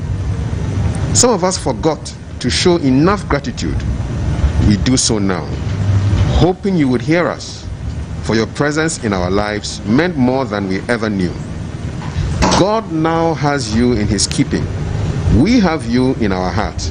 It was an honor to have you. A journey has now ended. To the grave you now travel. Personal and national flowers placed with care. Hearts remain broken as dear ones turn to leave you there. Many hands are pressed into molding a nation. Yours, an indelible impression. Ordinary people drafting the Constitution of the Fourth Republic. A firm resolve, patriotism, discipline, and moral strength. Selflessness, probity, accountability, and integrity. Your mark will live on still. Rest in perfect peace. And this is your presence in our lives meant more than we ever knew, by Village Boy. And this Village Boy is really instructive. The Village Boy is really on point. You'd see. And this is what we should all learn as a people to carry on with. If not so, it would just mean that the strong politician had come to waste his time. And I don't think it should be anything near he has come to waste his time.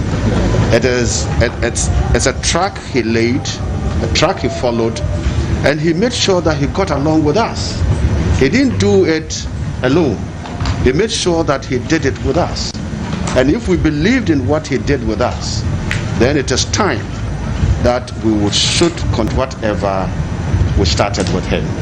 Then at that point, we can say that the country Ghana has a brighter future.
These soldiers are also providing security for the funeral procession.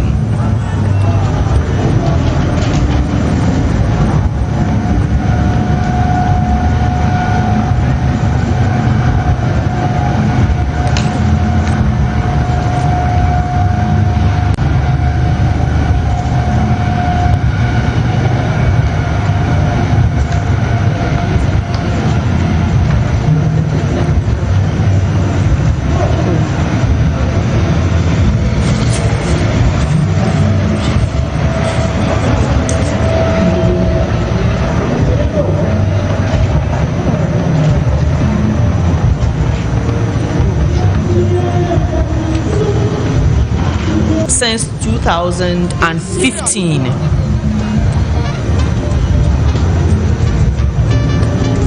Then the helicopter conducting the honorary flyover is the MI-171S. It's serious.